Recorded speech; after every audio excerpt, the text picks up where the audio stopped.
Hello, ladies and gentlemen, and welcome to the UK League Championship. My name is Jake Hippray Matthews, and I'm here to guide you through all of the best plays here in the United Kingdom. But I'm not alone. Oh no, I'm joined by Stuart Sim McLeod. How are you doing? You know, Jake, sit up now. I wanted to capture the artistic beauty that is you here, but I mean, this is the best I could get on a short time frame. I mean, it's not terrible. It's pretty good. I like it. I'm just gonna place this. Just put it over there by the down here. fireplace. You guys are home, right? Directly in the fire. You're flaming me already. There we go. I mean, speaking of flame, we had a good week. Well, a good week start to the week this week, as we had Fnatic got taken out in the round of 8, XL got taken out in the round of 8, and we are now sitting in a place where we've got a lot of teams who aren't the teams we expected competing to be at the top of the tower at week 4, as M&M are the team currently sitting there. Yeah, and of course, Bulldog picking up the first win. A lot of exciting results from yesterday, but we've got some exciting matchups today as well. We can look at like the Dogs versus the Demons later on, Bulldog versus Diabolus. I'm excited for. I mean, speaking of dogs, we actually did have a vote up on the Twitter for what the name of the dog is going to be. You know, UKLC dog, we couldn't stick with that. So you guys literally inted. You guys actually voted for Dog Champ to be the name of our pupper. I mean, we had Cookie, we had Noodle, we had Orcs Jr. You guys went for Dog Champ. I Junior expected sitting it. on the least amount of votes as well. It's gonna hurt. No surprises there. No surprises Sorry, there. Dan. We did actually have another vote going on Twitter as well. I'd say maybe not quite as important as the name of the dog, but it was for our unsung hero coming out of yesterday's games, and that went over to Tolium as... I mean, you said before the show started that you thought Nolte was going to get it, and then you went back and looked at it, and you're like, actually, Tolium deserves this. Yeah, Tolium definitely helped snowball, if you will, the game with that Nunu pick, and he has become the Nunu, the only person to have played it, and it's been all he's played thus far, and filling in the jungle, giving Bulldogs the first win as well. Definitely a big step up for him. Definitely a big step up for him indeed, but... if you do want to get in touch, vote for the MVP coming out today, your unsung hero, can head over to that Twitter. I'm getting my words muddled up. Merds waddled up there. Over at LVP UK using that hashtag UKLC, and you can vote for your unsung hero coming out of today's games. But if you missed all of the chaos that happened yesterday, I mean, first of all, where were you? And you can also head over to our YouTube channel, LVP UK. We can catch up on all of the games you may have missed from yesterday's games. Is there any games that you would want to rewatch? I mean, all of them. I love watching the UKLC yesterday. It's just, especially that Enclave Diabolus matchup, knowing that I predicted that coming out of it, and just staring down the Enclave guys who called me an idiot for it. Just said, no, I knew, but they were too busy celebrating their win. Too busy celebrating their win. But we do have another person joining us with us. It's not going to be our big sexy Tibbers, but it is a big sexy bear either way. Orcs, over to you. Oh, baby. Hello. Now, I am here to break down the format for you guys. You've probably, well, most likely seen it before if you've been tuning in. If not, I'm here to give you a bit of a filler. It'll just be a sort of a light breakdown of what's going to happen. Obviously, yesterday, we had 4 games. We had the round of 8. If you didn't watch that, then, I mean, head over to our YouTube. You can see it there. And for anyone wondering, it's not a mistake. Fnatic Rising and XL both got knocked out. So it's a bit unlucky for them, but it made for some great League of Legends. We are through to the semi-final today. We had the bracket draw, which led to that. So Barrage against Enclave is our first match, and then we have Bulldogs against Diabolus. Winner of those 2 matches will go up together in the final.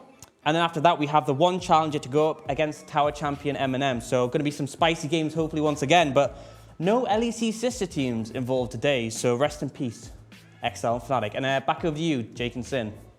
Rest in peace, I mean, indeed. do not adjust your sets, guys. We do have no XL, no Fnatic, and we have Bulldog in this round of 4, so a little bit of a change up here. But first of all, we've got Barrage taking on Enclave, and this is going to be a very exciting one here. As I feel like Enclave with this team that nobody really was playing too much respect to. You know, we said it at the beginning after their Tower Challenge versus Fnatic, where actually they looked pretty good, and then they had to play Enclave and XL, and then they looked pretty good there, but they lost both those games. Yeah. And then yesterday they came out, they went, right, we got Fnatic's number, and we beat them, and they beat them cleanly.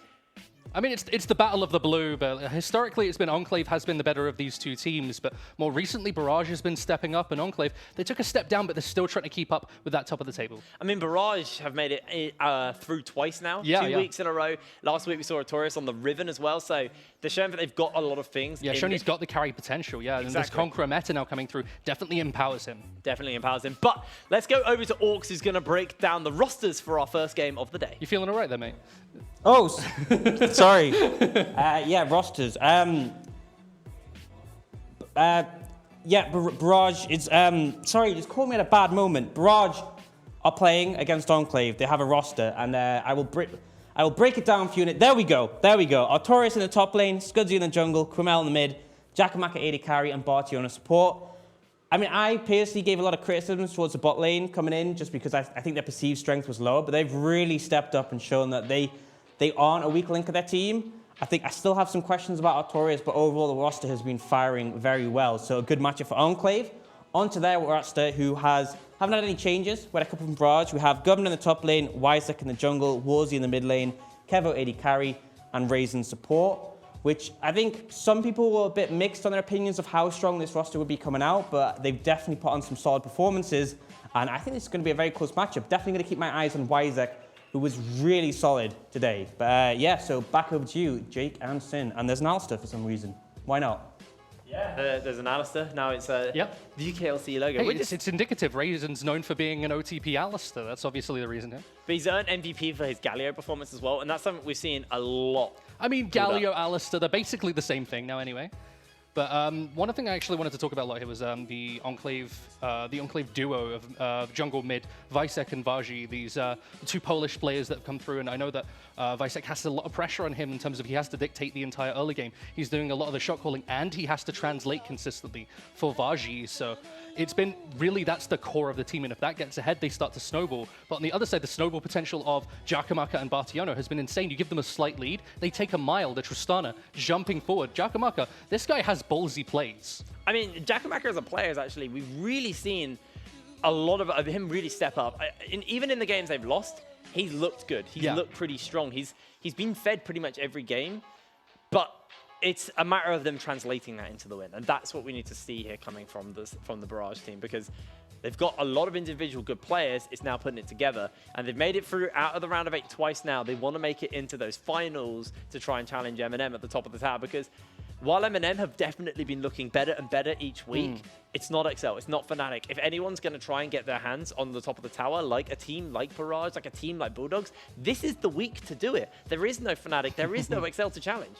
And I actually came into the week predicting that Fnatic would win, and then it would be Enclave taking down M&M. So I've got a lot of faith in them to come through. I definitely expect them to show up here today, but it's a case of can Barrage, who have had these explosive weeks, we talked about the Riven pick already, picks like that can carry them through, that just explode open this game and can snowball through those early phases, or is it just going to be Enclave stalling out like they did last game, utilizing that the Nico ADC, and slowing the game down? It's a nice adaptation to the meta. It's really just the way they've changed the meta. Going, you want to dive on top of me, you want to throw six different abilities directly at my face into melee range. Well, I just press R, I get a massive shield, you can't dive me anymore, and you get the free DPS time. I'm loving what the Nico provided. It was interesting. It was also kind of it was exciting because Orcs talked about it before the game started. Like, literally, as we're having our pre-show meeting, he was like, we're going to see Nico ADC. He was talking about it, and then you'd obviously been chatting to the Enclave team as well. And you said they'd seen it as well, and they were like, yeah, this is something we want to try out. And tried it out to great success. And I mean, it was really confident of them to pull it out versus a team like Fnatic as well. What we heard from them was they hadn't actually played it in scrims, and they just went straight into playing it on stage because they had that confidence. They had that faith in Kevo, who's been playing it on solo queue, to just throw it directly into a game against Fnatic of all teams. So clearly a lot of strength in it. As we're just going to look at Prosfez's Twitter behind us. We're just plugging here, just doing a bit of a plug. But we're into picks and bans. We've had Prosfez just sitting there in the dark, eating a tub of ice cream at home, watching this. No, he didn't want to play. He didn't want to fight versus Barrage. He made his bold prediction coming into today. But we've had the Kindred, we've had the Nico, and we've had the Lucian ban here so far from the side of Barrage. And that's going to be a Galio denying that from Bartiano. Okay, so a lot of strong bot laners denied already. Of course, the Kindred, though, strong for Wisek in the past. He had that amazing performance on it where he got MVP just a couple weeks ago, I believe. Not MVP, rather, but he got the Unsung Hero for that award. So trying to take away these strong dictating picks that have been allowing Enclave to snowball ahead. All right, well, that's going to be the Jax once again taken away. We did see Jax get pulled out yesterday. Not to the greatest success. I mean, with Conqueror back, he's going to be back, but it's a case of in what capacity. We know it's a classic Kerberos pick, if he's going to bring that one up, or if he is going to refer back to playing things like the Yorick, which we just see banned away, which he played yesterday. But this is leaving top lane a lot more open, and this is what I'm worried is the noob trap right now, going for the Rek'Sai. It's very good in solo queue because of the uncoordinated play, but it's so easy with Rek'Sai being this champion that can be quite out of position quite often. She just burrows into the ground, bop her directly on the nose. Yeah, well, it's going to be picked up. We'll have to see how it goes. We did see the Elise as well, one of those kind of solo queue junglers, but it's been caught out multiple times. Exactly. It hasn't worked on a couple of occasions now. And once again, just going to plug Prosfair. Just plugging away here, man. I mean, this is like let's plug some other Twitters. This is like Orcs was last week, just constantly plugging his Twitter on the broadcast. All right, well, Jarvan's going to get picked up. We've seen that being played so many times here in the UKC, and now they're looking for their next pick. What are they looking to put in the jungle? What are they looking to put in the AD carry? There's so many things open to them, and we'll see what they're going to lock in. So the Jarvan's kind of replaced Urgot as the most blind pickable top laner up there with Sion, but it's a pick that is definitely a lot of strength behind it with the just the ability to be a tank, the ability to transition into being a carry if you do get a small lead. And Governor, we saw him go 4-0 on it in the past, but we need to see him transition those leads more consistently.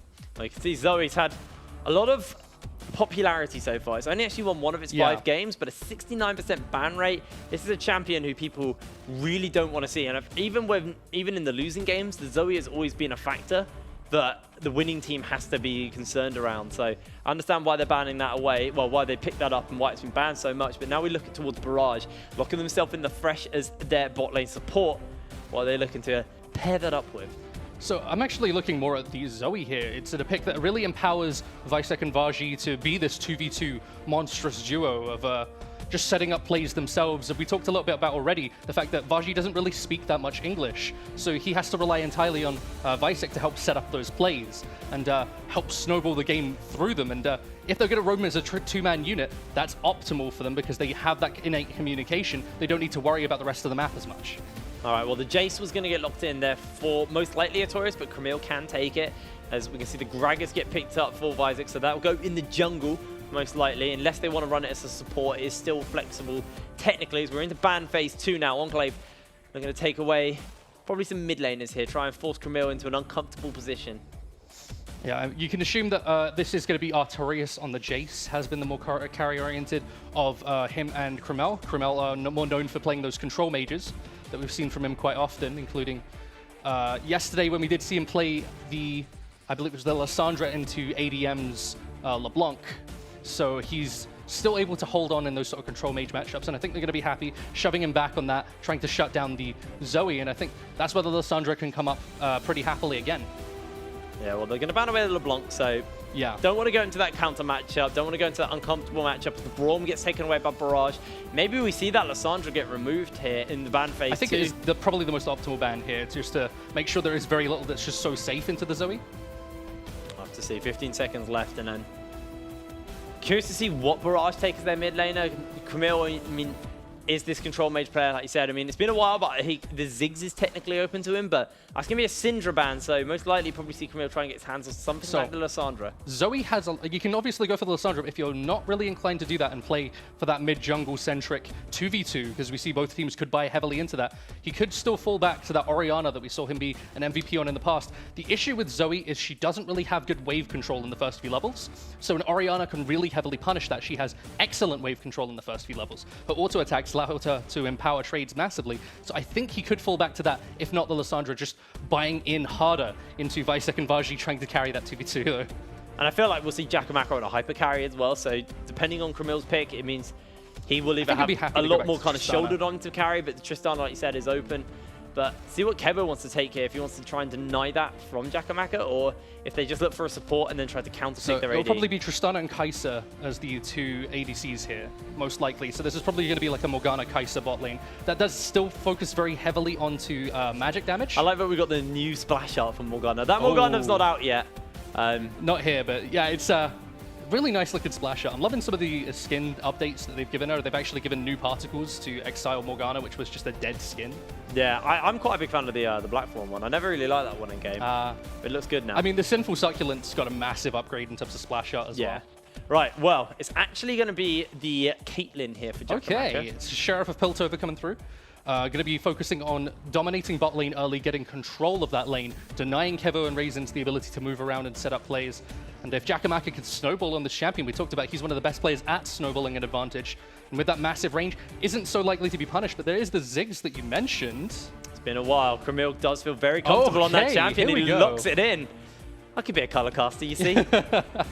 Camille, last time I saw this, it was the Insomnia 62 finals, I believe, where Camille was playing on XL, and he beat out Diabolus in that game, and it really, one of those wins came massively off the back of Camille's Ziggs play. He's very good on this champion. He's very comfortable on this champion. It suits his wheelhouse. Now, how that pairs up versus the Zoe, I want to get your opinion on that. So what the Ziggs wants to do is just stand at a large range as possible to be able to clear the wave.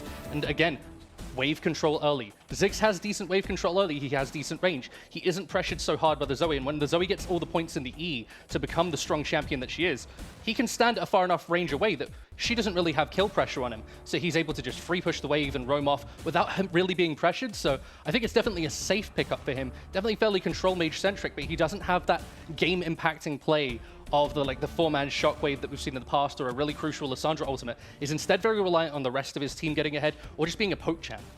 Yeah, they do have a lot of range poke as well. When you compare that with the Caitlyn and the Ziggs, Barrage can just play from a distance, and this is a Barrage really from good a siege distance comp. and just look to try and siege into Enclave. But if Enclave can get control of the game before that and deny them from ever getting into that siege position, I do start to worry. I mean, the siege comp that's been drafted by Barrage here is actually pretty strong, but that was exactly what we saw Enclave going for. Enclave was setting up with the Zoe. They had the Jarvan to play side lane.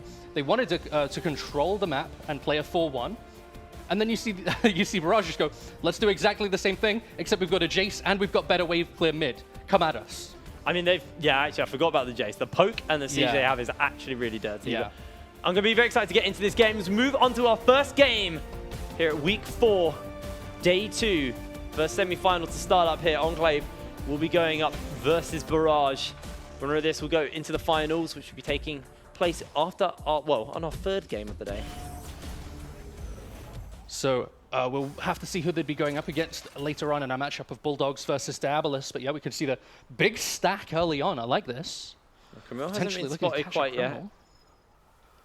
Oh. They don't know he's there. They've got the Morgana available if they catch him out here.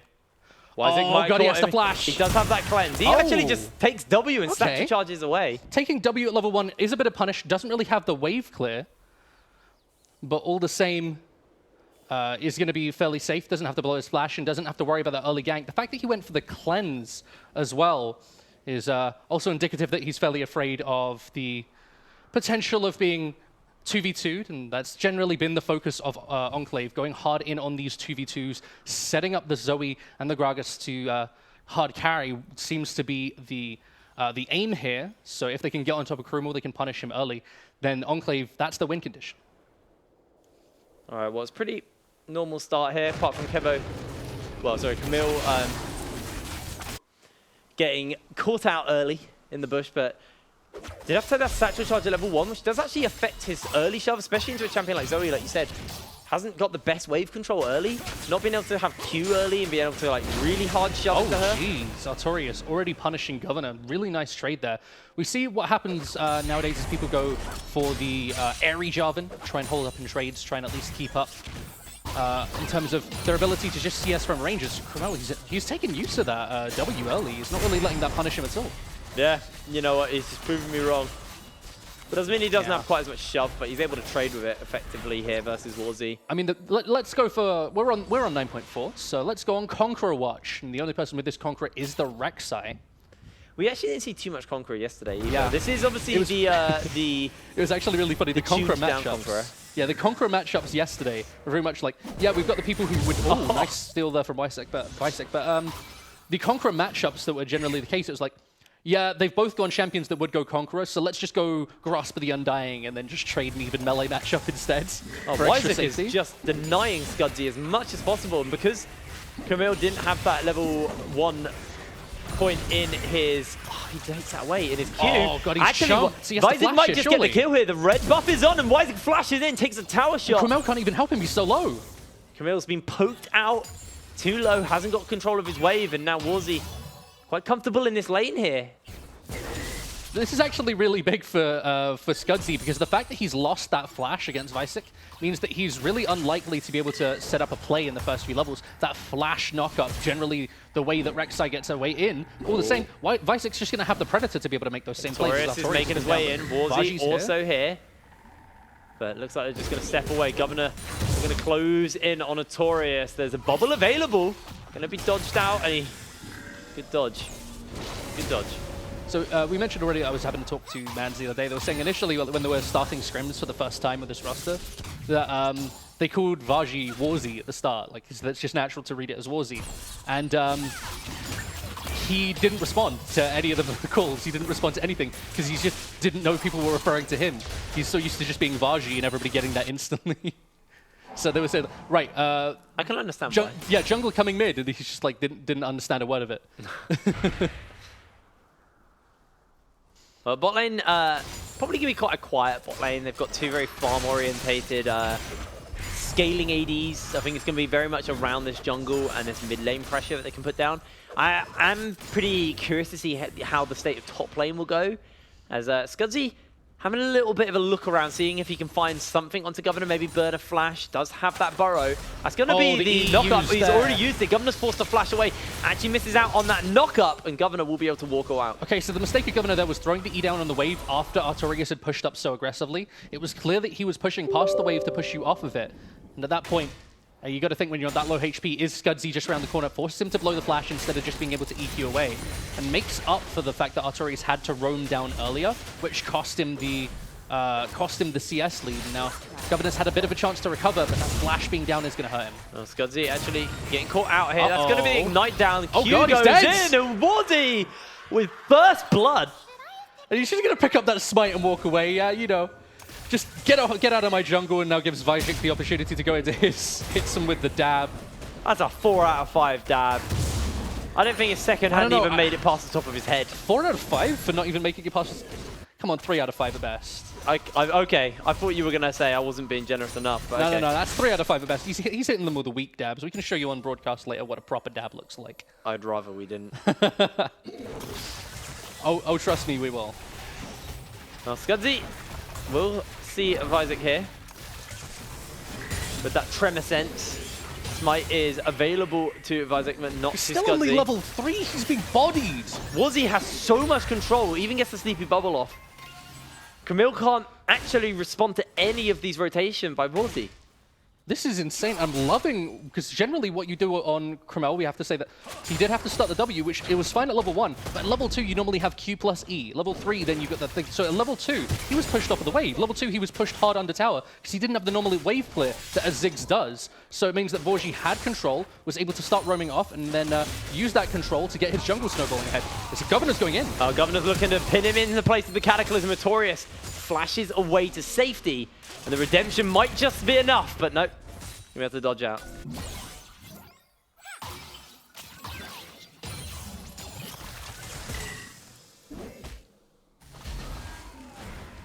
But guys, if you head over to the Twitch chat, you can let us know who is going to win. Is it going to be Barrage or is it going to be Enclave? We'll reveal that in a short amount of time. Yesterday, you got 1 out of 5 games, so see if you guys can do a little bit better today. I'm happy I got 4 out of 5, but all the same. Somebody who's not getting any of their camps and not getting anything right thus far has been Scudzy. Still 2 levels down, has no pressure, has made no plays, and 30 CS now. This is insane. Bastiano dodges away from the Q, throws out the flay, gets put to sleep with the bubble. That's going to be a heal onto Jackamaka. The cask gets flashed away, and Scudzy does make his way in time. Enclave attempts the dive, but good disengage, good safety play there by Barrage. I mean, we know that Vajik has been one of the best early game junglers we have in the UKLC. But I gotta say, I was not expecting this level of sheer dominance. He is just walking into the jungle and T-posing directly on top of Scudzy. I mean, Scudzy has just nothing he can do. He's 2 levels behind him. He's got 20 CS at the moment. Yeah, he's only got a little bit more than the Thresh, put it that way. That's pretty damn painful. And he's actually a lower level than the support as well. This is tragic. This is actually really tragic. All right, well, Jackamaka is going to try and catch this wave underneath his turret. He is equal, at least with his lane. Yeah. Do look towards top lane, also equal. Mid lane, there's a kill separating Varzy and Cromel. So it means there's about a 600 gold lead in jungle because all the first blood gold went to Vaji, and the CS is about even throughout. And that is coming to fruition in 2 long swords versus an almost completed Runic Echoes. Yeah. This is inherently brutal, and he's not leaving him alone. This man has a family, Vajik, please. Kramil is just farming mid lanes away, can't even contest it. That's going to be the smite, takes the camp away. Scudzy is getting bodied here by God. Isaac. He's hungry. He's in the bush. Kramil does need to be a little bit careful. Kramil That has to know Predator he's not here, yeah. available yet. You don't even want to pop a Predator on that. You know that Kramil is standing there, fully aware that you were just on top of his Raptors. You can't go for that. You can't try and push the wave up any further. You have to just back off straight away. Well, Kramil does base, get himself the Lost Chapter. Scudzy actually did spot out of Isaac with that Tremor Sense, and that's going to be the sweeper to spot him out of Isaac. He's already dead. He's just going to walk away. I mean, this is bullying. This is just actually really hard to watch. We can't endorse bullying here on the UKLC, but it's working for Enclave. Well, looking to try and turn this around. That's going to be a binding onto Vorzi, and he will be the first to go down. Mega Inferno Bomb does put a bit of damage out. Scudzy's able to make his way out, and now Kramil has a flash in his pocket. Can use it. The binding goes wide, and they just got themselves one onto Visek. The dunk onto Artorias comes through, and Bationo does get himself the hook, but has no one to follow up. But it is a 1-for-1. And they take down Visek. It means that Scudzy has the opportunity to at least take a couple camps while he's dead. There's no camps up. Oh god, but you see straight away, he jumps in, instantly binded, instantly ignited, and he has to just run for the hills on the other side.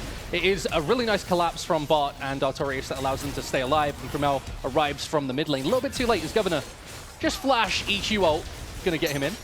As I believe he actually missed the EQ, and then just ulted out of shame. You know.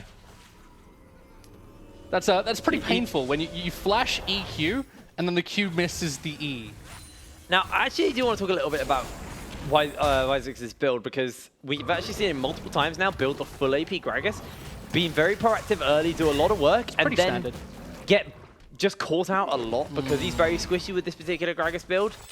And that has actually cost Enclave a few of their games in the past. And I think if Barrage do get their time and Jakamaka becomes unlocked, Isaac might not be able to get his damage off in time. And this comes from the fact that he is the lead shot caller. He's been the guy driving the plays for the team. That's why they've been so dominant in the early game. But come the mid game, they need to start handing off that shot calling to somebody else in the team who can be more reserved, challenge him more often on his calls. And that's going to give them the opportunity to start getting caught out less and less in the mid game, start making more tempered plays and allow them to push their advantage without being caught out for it.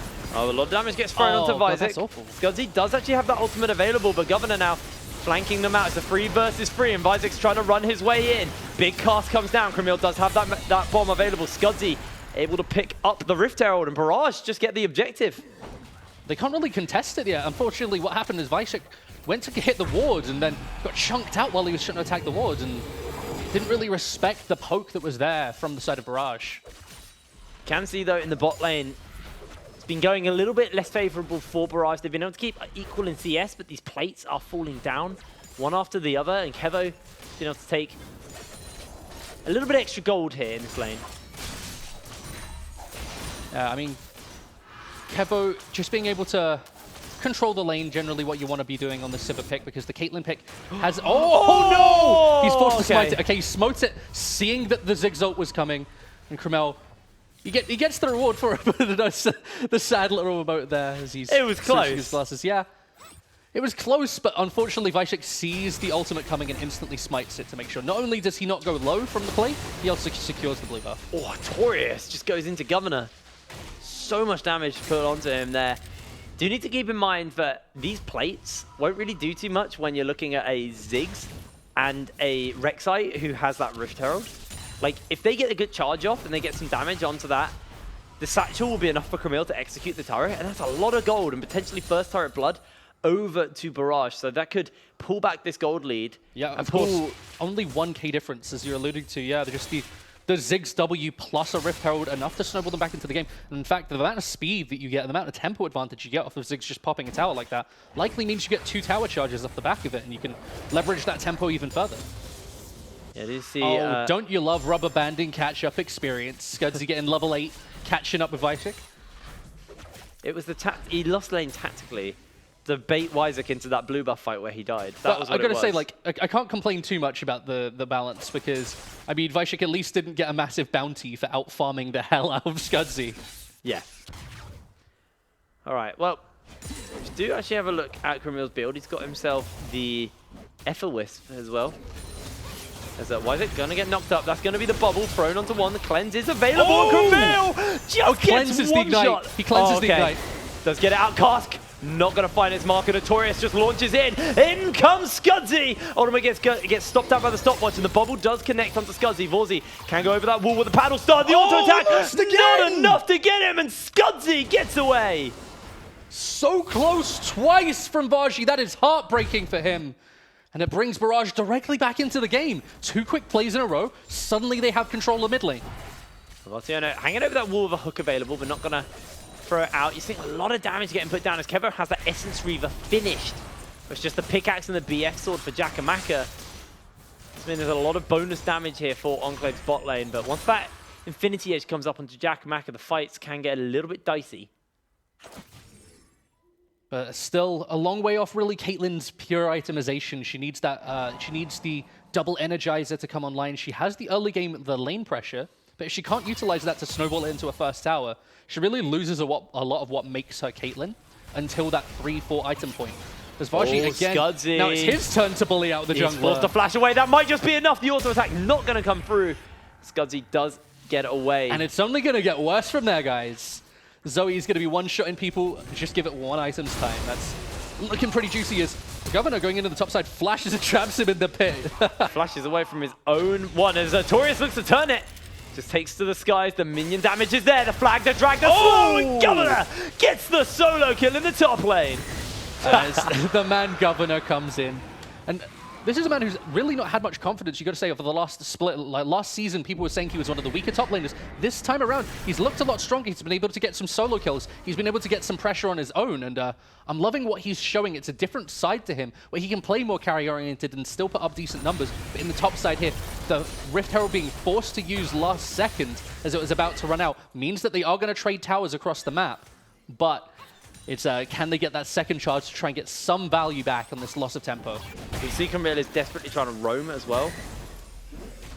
So he can make his way up. Jakamaka's gone top lane to join Scudzy for the siege with the Rift Herald. The Jace isn't doing it for you. Give the gold to the Caitlyn. That's the way it looks. Nice and early lane swap as well for them, because they saw the top bot lane tower going down. They can get up here quickly. Yeah, they might actually be able to get some serious damage onto this turret as Camille, once again, looking to roam, but not actually going to commit quite fully to it, as Notorious might be caught out. That's the Predator, knocks him away, flashes out as well. The belly bot, the flag, the drag. Look at how long he held the body slam there. Just slowed that down for as long as possible. Artorias knocked him away, he still had the body slam. Flashes, he still has the body slam right at the end. At the last possible moment he needed to, uses it. Very similar to how you see him at least use. Kevo taking a lot of damage. Ace in the hole is going to come in the flash forward for Raisins. Throws down the Soul Shackles, not going to connect, but Warzy enters in, and he's going to get himself a kill. Wising with the cast onto Scudzy. Lantern will save him for the moment. The double flash! Oh, Warzy, double kill on Zoe. What a play! Dab it on the haters again, and this is probably the last time we're going to see his Zoe for a while. Bartiano gonna force to use the flay. The ignite is down, and Vorzy very looking for the kill. Scudzy will fall down. Vorzy gets himself an unofficial triple kill, and 4 members of Barrage go down. And the unofficial ace is Enclave. They snowball the game wide open. But what I'm looking at after that play there is the Zoe landing hit marker after hit marker. That's let's see this one here as she flashes to get in range right at the end. Oh, some guys having a lot of fun back there. Yeah. But the heartbreaking bit was here. But like, maybe I can get out. I just have to hook one of these minions. One shots the minion because Scudzy queued it first. Oh, you aren't getting away from that. Yeah, it's just like, he was hoping he could hook himself away, and then Scudzy queues it right in front of his face just to make sure he can't get it. That's painful. All right, well, 17 minutes in, we got a 4K gold lead over to Enclave as Barrage now looking a little bit desperate to try and get themselves back in, as this game might just move away further and further.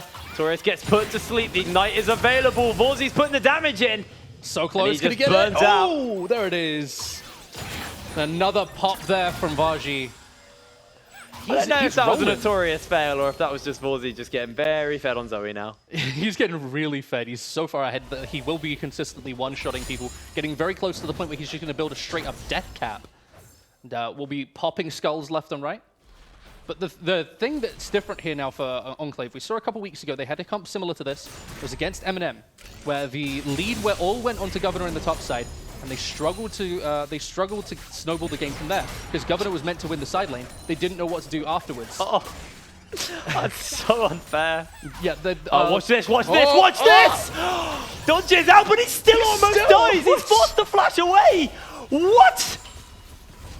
So close to being able to kill him, even without the Q landing. He missed the Q. That's brutal. And he still almost got one shot. This is the sieging comp we talked about, though. We said that Barrage and Enclave have both drafted sieging compositions. Well, the team that gets a slight lead and gets towards the point where they can take Baron first, insta wins with this comp, because you get so many towers off the back of it, because that's what your team is built around. But going back to what we were saying before, it's Governor had a massive lead before when they played against M&M, similar matchup, similar game, and he wasn't really able to do much with it in the side lane. This time, the difference is the strength is also in the 4-man unit. So you can play a 4-1, have Governor win out the side lane, and have the pressure on to Artorias, whilst the 4-man unit has this Zoe nearly one-shotting people, and they could just, to the point where they could just group up as 5, brute force, and no one can stop them because their gold lead is just too big. This is looking very rough for Barrage. Warzy is just showing up on this Zoe, and I think you were right in saying this will probably be the last time we see this champ for a while for him. Yeah, we're not going to see his Zoe again for a long time. He's showing a level of mastery on this pick that we just don't see that often in the UKLC. Baron takes to the Rift. 20 minutes on the clock. The one Q I've seen him actually miss, he ended up nearly one-shotting him anyway. It's absolutely brutal from Baji. Imagine if that hit. Imagine if that hit and he just one-shots Jakamaka immediately, yeah. And it was just after the poke was coming through from the Raisins and Kevo as well to be pressuring Bartiano out. Artorias is trying to push away in this spot lane. They've been able to at least pick one turret up here for Barrage, and that mid lane turret very low, so if Enclave can find an opportunity, they will be able to take it down. As Isaac just going to steal away more of Scudsy's camps. You know, that's been the growing trend for this game, and but the issues that you talked about before for Visek was still there. He was still getting caught out in the mid game, making a couple mistakes in a row where he was over-aggressing, and that's going to be the point that other teams are looking at. There's a couple games that we've seen from him in the past, the similar thing has happened this time around.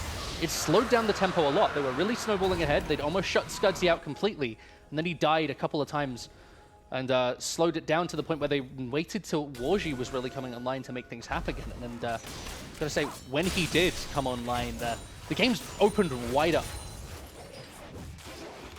All right, well, Jakamaka now looking the base off, probably building towards his rapid fire cannon. ASAP. He's got that Zeal in his pocket. Actually, doesn't quite have the gold for it yet, so he's going to stay on the map for the moment. I feel so sorry for Scudsy. He had such a rough shot start. He still managed to get back into it fairly decently. The fact that he's still only about 25 CS down. We've seen games like this in the past. I remember a famous game for Longzhu when Crash was playing where he flame horizoned his opponent in the jungle. As Nidalee, his opponent didn't get a buff the entire game. It's not quite one of those games, but still pretty yikes. And you've got to think catch-up experience is a blessing. It's the ability to fall that far behind in the jungle, the hardest place to be able to get experience from behind. Having those rubber banded camps is necessary to make sure that you aren't just locked out of the game entirely, but still, he's gotten to the point where all of the disadvantages he had earlier have pretty much just disappeared. And the fact that he lost early doesn't matter so much anymore. 22 minutes on the clock. You can say, at least for Barrage, if you want to look at positives, it's only Cloud Drakes that are spawned, which does mean obviously Enclave can move around the map a little bit quicker. If that's the only positive you've got, you're in a pretty bad situation. That is the only positive you got, as Artorias is just getting ripped through. The Cataclysm comes down, and Artorias forced to flash. I'm loving this side of Governor. I know he's put in a lot of work, and you've seen his streams where he's been doing games and being VOD reviewed with his coach, and he's been working so hard to become one of these better top laners. And seeing him dunk on Artorias like this, without there being that much pressure topside, in fact, more pressure from Scudsy topside than there's really been Visek.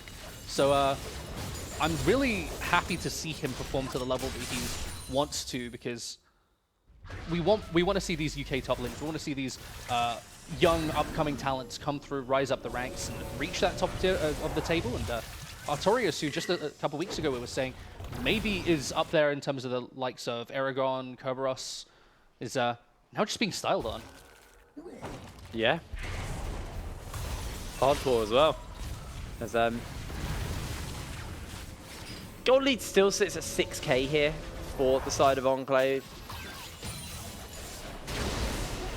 And you got to think they want to get this Baron now, but how quick is their Baronson? Can they? I mean, they've got the Sivir, so obviously they have quite a lot of consistent The damage. main damage source is Zoe, so you don't really have that much Baron damage. It's more like you just gotta wait until Sivir gets another item, throw down the E from Jarvan, and then rely on the Sivir to be able to DPS that down very quickly. Don't really have a Mountain Dragon, that would be a blessing for them, but for now, they really want to be focusing on making Baron completely blind and setting up picks, because that's what the composition does really well. Raisins on the Morgana, the Zoe.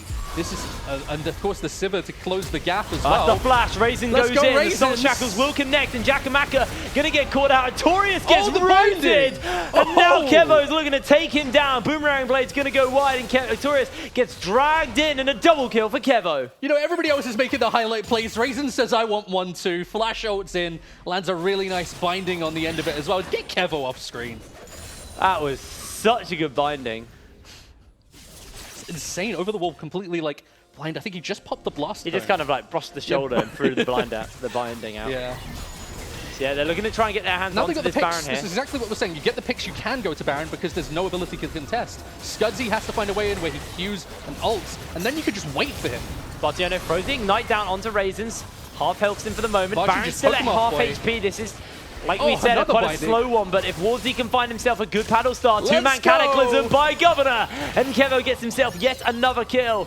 Now Scudzy has to find some kind of a miracle, but Governor looks to flag, drag, and chase him in. The paddle star is enough. An explosive cast takes him down. Camille does have that Mega Inferno bomb available, and he can throw it into the pit. Torius looking to poke away. In comes the bomb. Not going to be enough to get the steal, though. They take down yet another member, and Barrage are left with 2 to defend. They've got such a comp for setting up on Baron like that. The poke from the Zoe, the bindings from Morgana, Sivir for turning, and then the Gragas and the Jarvan for keeping people out of the pit. They do it perfectly. And you know, I may sound like a bit of a biased caster, but when I see my boy Raisins popping off like this, I get happy. Gone full James Bond with that 007 scoreline. He's looking like the secret agent. You know, he's from Scotland as well. It works. Oh, cool. It actually does. I went very high there for some reason. I don't know why. Just getting very high. And, ooh. Bless That was Moby Bartiano boots. brushing it off over his shoulder that time, yeah. Is that more the one where it like cuts through your hair? You're left with like singed all down the side of one. This is actually a really good Drake for Enclave to get. They've now got triple Cloud. That's the one I want. And they're able to move around the map very quickly. Pop that with On the Hunt. They can chase people down like and they can make business. picks. Yeah, they can make picks consistently with the Zoe landing these bubbles, the Morgana landing these bindings, and the collapse they got that we talked about. Picks are so easy, and you can see it in Artorius' scoreline, 1-6 right now. This man, whenever he tries to step up to be this melee threat, or even just a short-range threat, he is getting one shot. And Governor has to get up. Flags drags away. That's going to be the ultimate thrown out. They're looking for the solo kill, but it looks like meanwhile here comes Zoe the to try and turn it. Trying to siege away. Zoe's coming in. Let's have a little look at that. Players able to find themselves one already, but the fight is still going on. Zoe's just chasing them down, but that means they've got this 3v3 on the bot side, and they can't actually join into this, so they get the inhibitor in trade for the life of Governor. Meanwhile, siege continues. Visor goes in with the belly slam, throws out the cast. Bartiano but trying to play away, choking. trying to buy time. Boomerang Blade's doing a lot of damage, and so are those Baron-empowered minions. Inhibitor will fall here. And that inhibitor being down, the Baron buff not utilized that effectively because Governor went down on one side. The 4-1 not quite working out. I would have liked to have seen the Zoe just back off very quickly back towards the bot side and utilize that 4v3 to take the inhibitor and see if they can get a pick off the back of it. But we saw Vishek going for the plays. Imagine if the Zoe was there to capitalize on that. Well, it's just trying to stem that bleeding here for Barrage's Enclave. Now 10k ahead of them. Zoe has that death cap, has the Phoenix Jake, Codex. I know you're a huge fan of Zoe. Tell me about what it must be like to be hit by a 503 Zoe with death cap completed. When you play that Zoe, it feels real good. Like, when you don't even need to land the bubble and you just kill someone with a paddle star straight out and you're like, oh.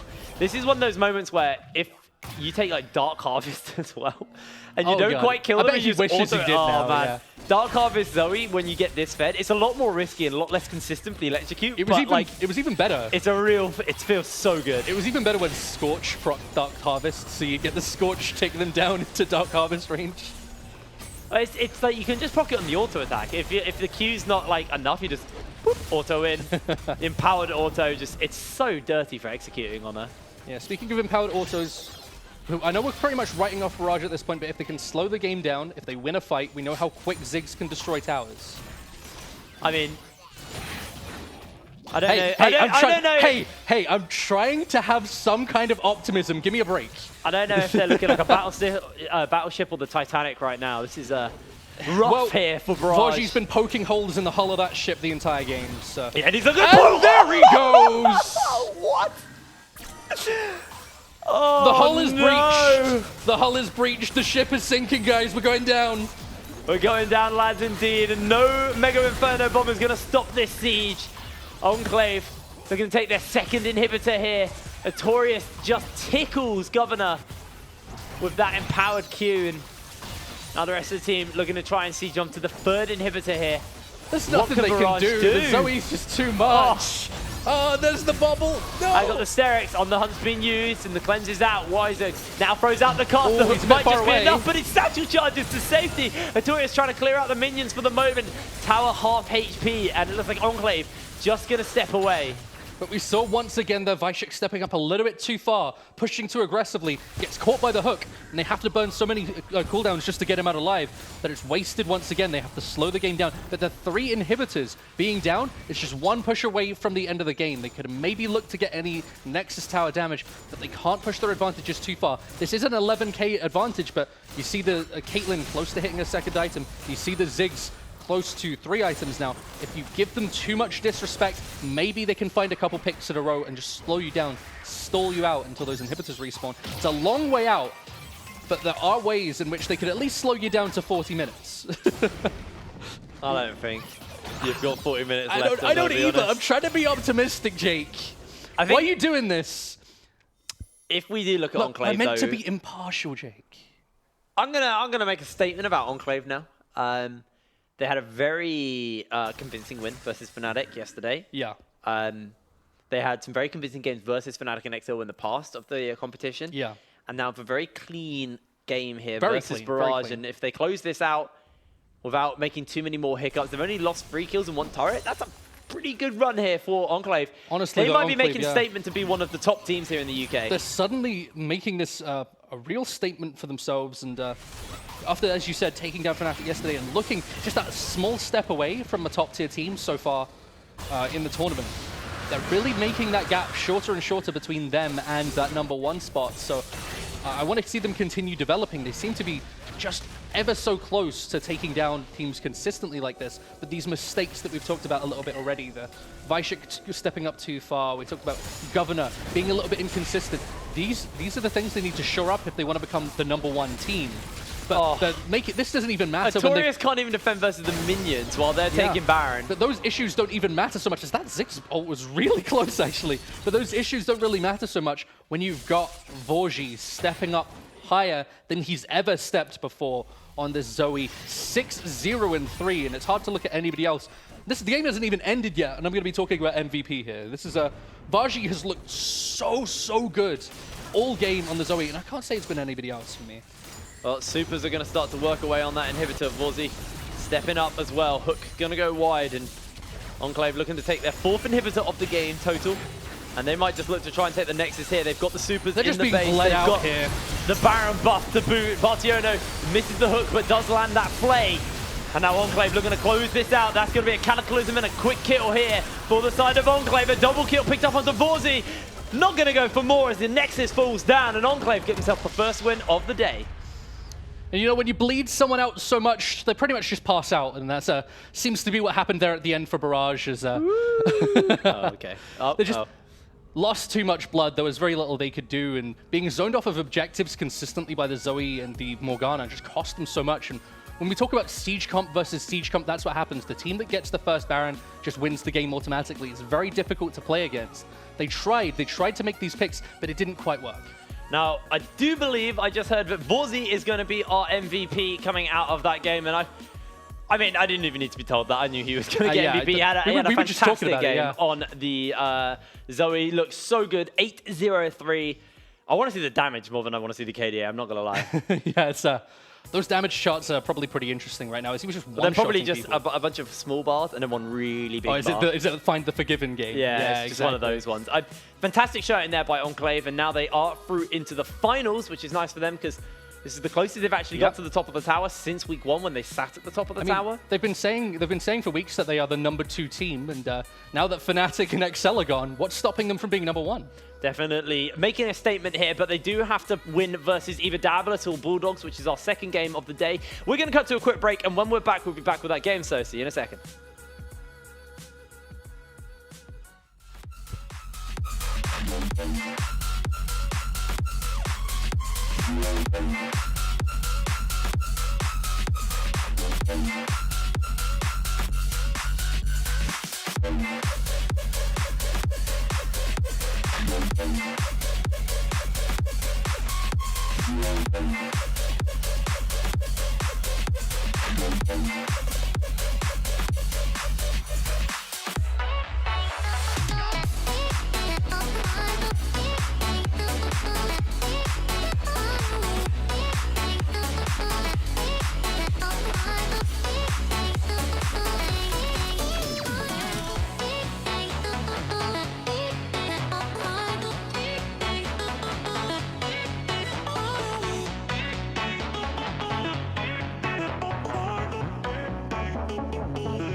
See through the heart that bears it all.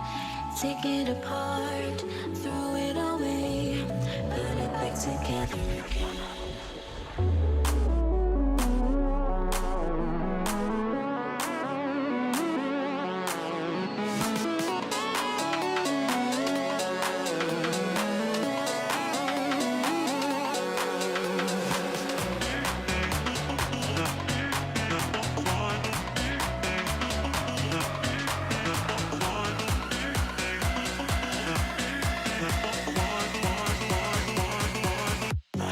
Modular.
Gentlemen, and welcome back to the UK League Championship. My name is Jake Hitbrain Matthews, and once again, I'm joined by Stuart Simcliffe. How are you doing? I'm doing pretty fine, thanks. That the last game was pretty clean. Took a little bit of a long time, but Enclave still having those highlight reel plays and Baji getting that MVP was definitely very exciting to watch. But now we got Demons versus Dogs, I believe, is the it's Bulldogs versus Diabolus. This is the one I'm very excited for because Diabolus are this LEC sister team Slayer that we've had pegged coming in, and they finally did it in week 4. They took out XL, and it was a good game. It was a really exciting game, and now they're versus a team like Bulldogs. Yeah. I feel like if you're Diabolus, you're feeling pretty confident coming into this, but you know, this is the first time Bulldogs have made it out of the round of 8, so they've got a lot to prove. Definitely a new look for Diabolus, though. Not playing so much around Yusa as they have done in the past. It was Kerberos putting on the carry pants. It was back to Curb split special. That was really nice to go back to the Kerberos' style that we know him for. Maybe one day we'll see the Wits End like Triforce Cho'Gath again, but maybe someday. Until then, we're going to pass it over to Orcs to break down the rosters for the second game. Hi guys, back once again with your roster breakdown. So we do have the Dogs versus the Demons, which should be a good matchup. Have my eyes on both teams, and we're going to have a quick look at the rosters. I think with Bulldogs, they've definitely had a good showing yesterday. It was their first win of the season, and a big part of that came from the top side of the map. Eagospeed the top lane, Tolium in the jungle, Calwood mid, Gould AD carry, and the Cat support. New addition was that support role. Obviously made a big difference, but also Tolium looked solid on the Nunu, but hasn't shown anything else so far. So good performance, but raises some questions. Over to Diabolus, who are one of our top teams, I'd say. They've put on some really solid performances. We have Kerberos in the top lane, Monk is jungle, Krogs in mid, Yusa AD carry, and Hado support. And for once, it was not the Yusa show. It was all about Kerberos yesterday on the split push Yorick. It wasn't a clean victory, but it was a victory over XL, who are one of the top teams in the league and have an LEC sister team, which I'm going to keep reminding you of, just to rub it in. But yeah, solid performance from them, and they've shown that they're not just reliant on Yusa to carry the game, because Ichisuo was bit underwhelming, but maybe he'll have more success today. Well, back over to you, Jake and Sin. I got a tweet from Yusa last week, and he was like, mate, wait till you see my Yasuo. And he pulled the Yasuo out on like 0-4, and I was like, man, I can't wait to see that wait Yasuo. until you see the Yasuo, guys. Yeah, we saw it. I do want to have a little look back towards Bulldogs here, because we said, you know, Eagospeed was a big factor for how they got that win. Laning versus Kerberos, this is a pretty tough top laner.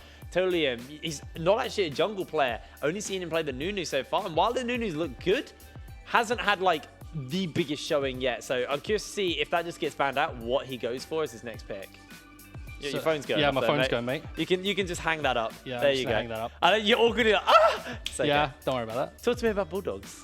Well, I mean, Bulldogs, they had the lucky mascot here yesterday, Dog Champ, but fortunately Dog Champ not here today, so easy analysis, Bulldogs gonna lose.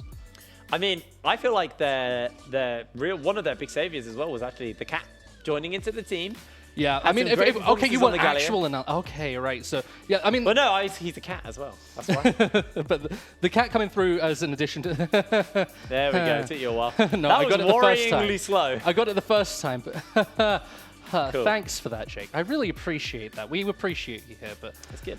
The Cat coming in and just changing it up a little bit, having a different roster, having a different look to the team, and... just having a different shot calling unit can change so much. We know they've been improving week on week, and they credited Gofio quite a lot for their success, but all the same, the players individually stepping up, and it's a case of how far can they step up, because they took down Darkspawn, one of our weaker teams. Can they step up to now Diabolus? I mean, Darkspawn's like the little demon. This is the big demon. This is the big bad demon in Diabolus. You know, this is a team who made second in Forge Champions in the grand final. This is a team that has been consistently one of our top 4 teams for a little while now here in the UK scene. And this is possibly the best look we've seen of Diabolus. Their roster is very well-rounded. The players are individually very good. It was the Yusa show. It's the best we've seen them since playoffs of last year. Yeah. It started as the Yusa show, but then we saw that Vladimir in week 3 from Curb, and looked pretty good. It looked like, okay, maybe he's back on the carries. Then we see him on the Yorick, and he just split pushes to win. So they're starting to flex their muscles. They're starting to expand out of Yusa. We saw the meta, we saw them, they played away from Yusa twice in total. Both times Yusa's been destroyed in lane, so... That was loud. That was definitely loud, but I need to see them have a balance, somewhere where Yusa isn't just getting destroyed in lane and the enemy bot lane is snowballing to all hell, and at the same time Kerberos is getting a lead. We need to see Monk is able to split resources up, and this is an issue he had last season. as well on Enclave. He either put all his resources bot lane or bot lane lost. It was as simple as that. Well, we're into picks and bans. We've had the Yasuo taken away. Oh god, the Nunu's Nunu gone. is gone. What is he gonna play? Orianna's going to get banned away here. We're seeing Krogston getting a little bit of a focus there. He gets one of his mid laners taken away. The Lucian denied from Gould. Yeah, he's going to be taking away the bot lanes. He's been more prominent on the Ezreal. I've liked his Ezreal so far, but we've not really seen any Ezreal so far today. We didn't really see it much yesterday either. So I'm wondering if that's just fallen off of people's radars with the AD carry changes more and more so. We saw some pretty good showings from it yesterday, but I don't believe it got any wins yesterday. Yeah. It had like some good one-shots, some good like poke. But it was in Axe, but sorry, not in Axe, Xmati rather. Just going full AP on the Ezreal. That was pretty much the one game you're referring to. The good showing and one-shots is just one game. I mean, it was a good showing and it was a good one-shot. Anyway, Galio is going to get picked up here. Most likely going to be a support for the cat. Does still have that flexibility, but I'm kind of bored of saying it has flexibility because we know where it's going. We know it's going to support. We know unless there's some severe changes to the Galio and the severe changes to the mid lane matchups, that the Galio is going to be going into the support role, because it's not really winning any matchups mid lane at the minute. All right, well, that's going to be the Braum locked in for Hado in the bot lane. Looking to see what they're going to be putting in the jungle. It's going to be the Rek'Sai for Monkeys. And the Rek'Sai still hasn't really impressed me thus far. We saw last game just be pressured out so hard early, but even when he had the opportunity to set up those picks, you have to pretty much flash W underneath somebody, and then the knockup is so much shorter than it used to be that you don't really have the ability to one-shot anybody, you don't really have the ability to set up picks that well, unless you've got somebody else that you're setting up. And when you're using Rek'Sai as a primary damage source by going Conqueror, it's not really effective at all. I think, though, if you do look towards the jungle matchup this time, you're not playing into Visek, who's a player who's very good at punishing junglers for their early rotations. Yeah, you're playing against Liam. This is a player who's actually a top laner who's kind of filling in as the jungler here for Bulldogs. While his Nunu performance has been good, they're saying, all right, we're going to pick this. If you can't deal with it, you're going to be in trouble. I like this better, going Yusa on the Ezreal, giving him a safer AD carry that scales well. You can still have the late game Yusa show, but it isn't reliant on snowballing him early, and it doesn't mean that he's going to lose lane hard if you don't put resources into him. All right, the Poppy gets taken away from Ego Speed. Not going to see that once again from him. It was the legendary Ego Speed Poppy. I mean, he Ego sped the victory there. Kerberos going to have the... I feel like I've heard that from someone else, you know? I'm fairly certain I said that at the beginning of the day. Yeah. Doric gets banned away here from Curb. Got a fantastic game on it yesterday. Completely dumpstering on it. Zoe gets taken away from Coward. He's been playing it a few times now, so just taking that one away from him. More comfort picks, but look at what we've got so far. We've got the Kalista, the Jarvan with the Galio combo. This is great as setup for damage, but as damage on its own, you don't really get enough AD in the top lane unless you're winning hard, which you're not really expecting to do versus Kerberos. You don't really have super hard damage from the Kalista until not only the late game, but until she starts stacking up those Ren stacks as well. So I need to see something that can capitalize on all this chaos in the mid lane. All right, that's going to be the Jax ban. You did hint that it was one of Kerb's champs. It's been a while since I've seen his Jax. It's a classic Kerb. I mean, if we're going into he's going to be happy with the Yasuo. Yeah, he takes the Vlad, but... Oh, sorry, the Vlad, rather, I mean, they're both at the bottom of the alphabet. It's okay. Yeah. I was just looking over here at the Yasuo, and then the Vlad was locked in at the same time. My bad. It's there's another secret pick, which I don't think we'll ever see out of Kerb, but it is there. He's talked about it probably like 3 years ago. We had a chat, and he was like, these are my 3 top laners. One was the Kayle, which he just doesn't play anymore. Yeah. One was the Jax, and the other one was the Darius. Okay, yeah. Honestly, mean, to be fair, when we're talking 3 years ago, Darius was actually... Wait. That's a Shaco. Hold on. That's a Shaco actually locked in here. All right. Jeez, I like it. I respect that that's what they're looking for here. Really exciting picks coming out of Bulldogs. And what are they looking for as their final pick? Why do I feel like I've seen a Shaco support somewhere?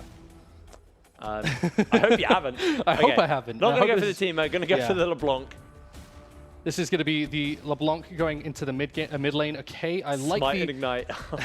So excited. I'm so excited for the Shaco, was just dude. like, this is a really solo queue centric pick, and to see him go for this in a competitive game where it's like, we've taken away your #1 champ, what are you going to play? He's just got to pull out something that people aren't expecting, pull out something a bit more cheese that is still comfortable for him, and see if he can catch Monkeys out, catch him out and surprise him, maybe get Krogston by surprise as well if you get one of those cheeky fears off in lane. All right, well, that's going to be Krogston getting his hands on to the Lissandra. Pretty safe versus the likes of the LeBlanc, but if we do look at the team comps, what are we expecting? What are our like win conditions? Because I mean, yeah, I feel like Diabolus, Shaco doesn't really fit into this comp, but I'm curious to see what they can do with it. So let's start off with the easier one, Diabolus. They've gone for a traditional 9.4 comp. You've got this team fight centric snowball through the top side of the map. You've got the Rek'Sai and the Lissandra as a strong 2v2 that sets up team fights well. And then you've got the Ezreal and the I keep on saying Yasuo instead of Vladimir. The Ezreal and the Vladimir to have this big strength in team fights and have this scaling damage that in those later game fights is going to shred people to pieces.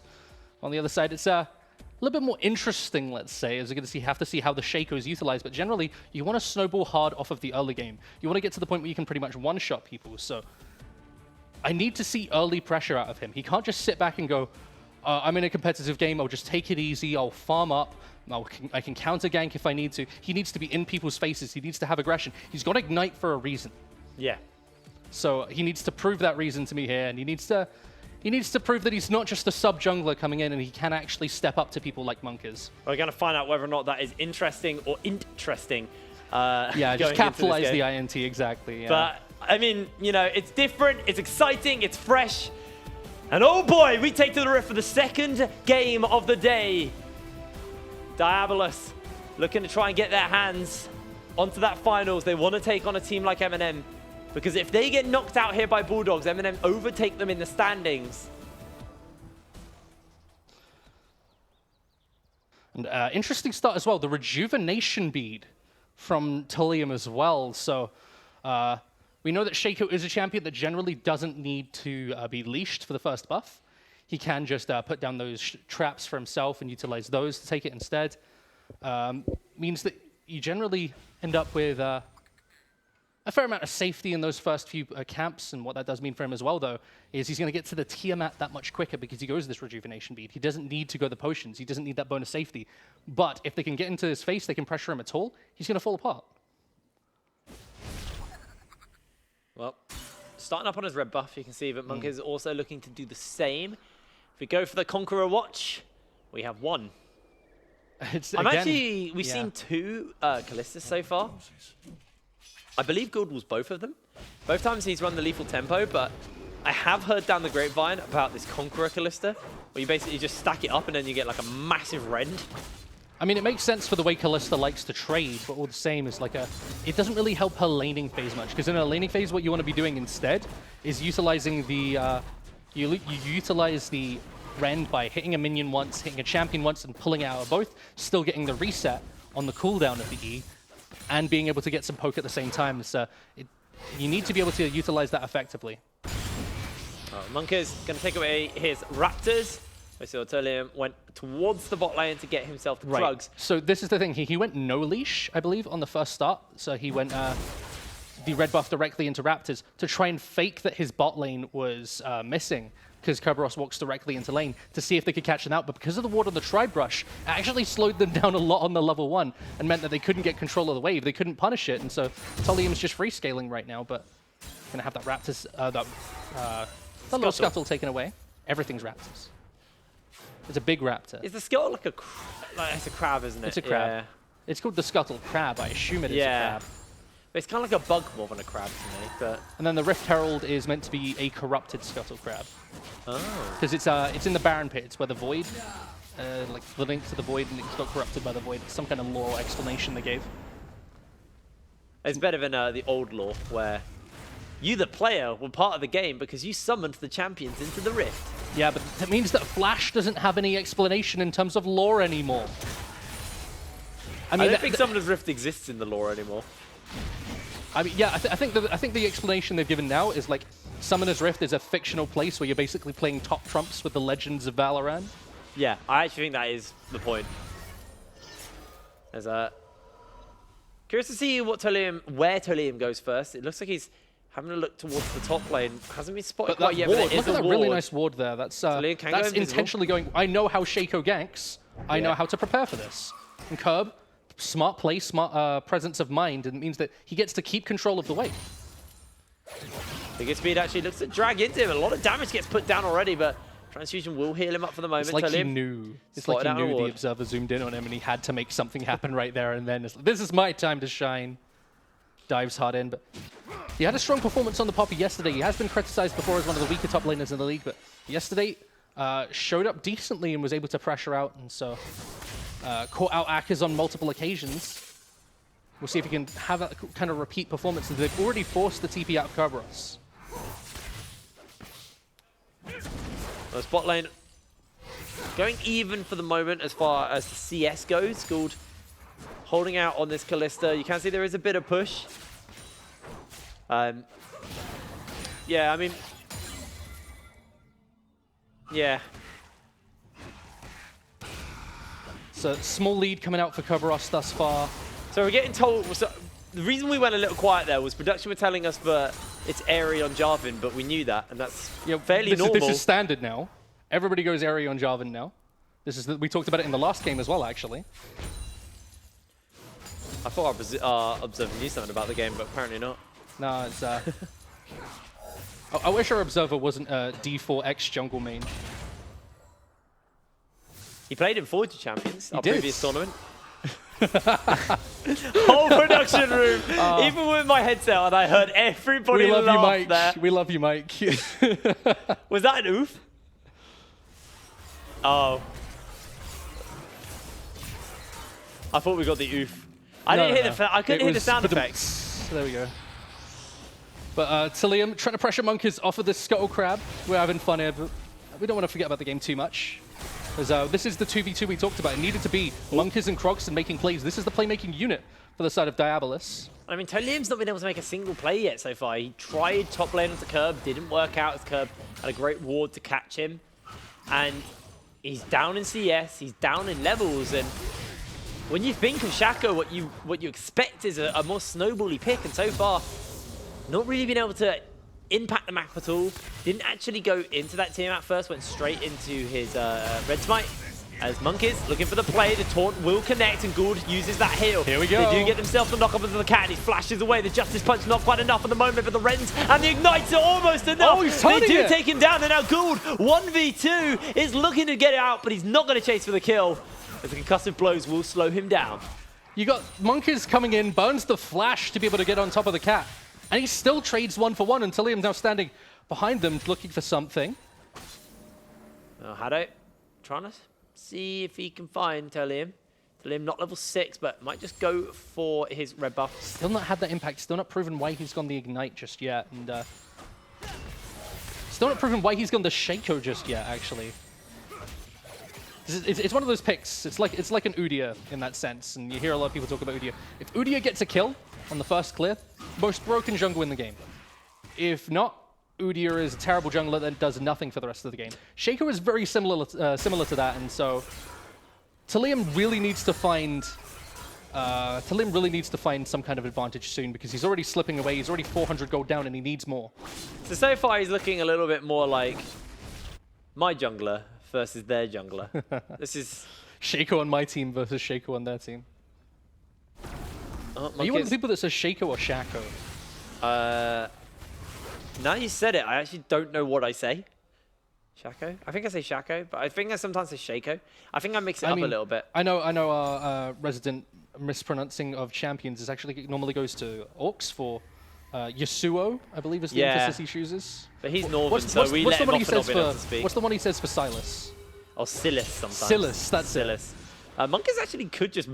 Okay. He just mucked him, yeah. I thought he was actually just going to murder him under tower there, but he decided not to. Monkeys chunking the hell out of ego speed, but this seems to be the thing right now. It's Bulldogs are holding fairly close in the gold lead. It's only 500 difference.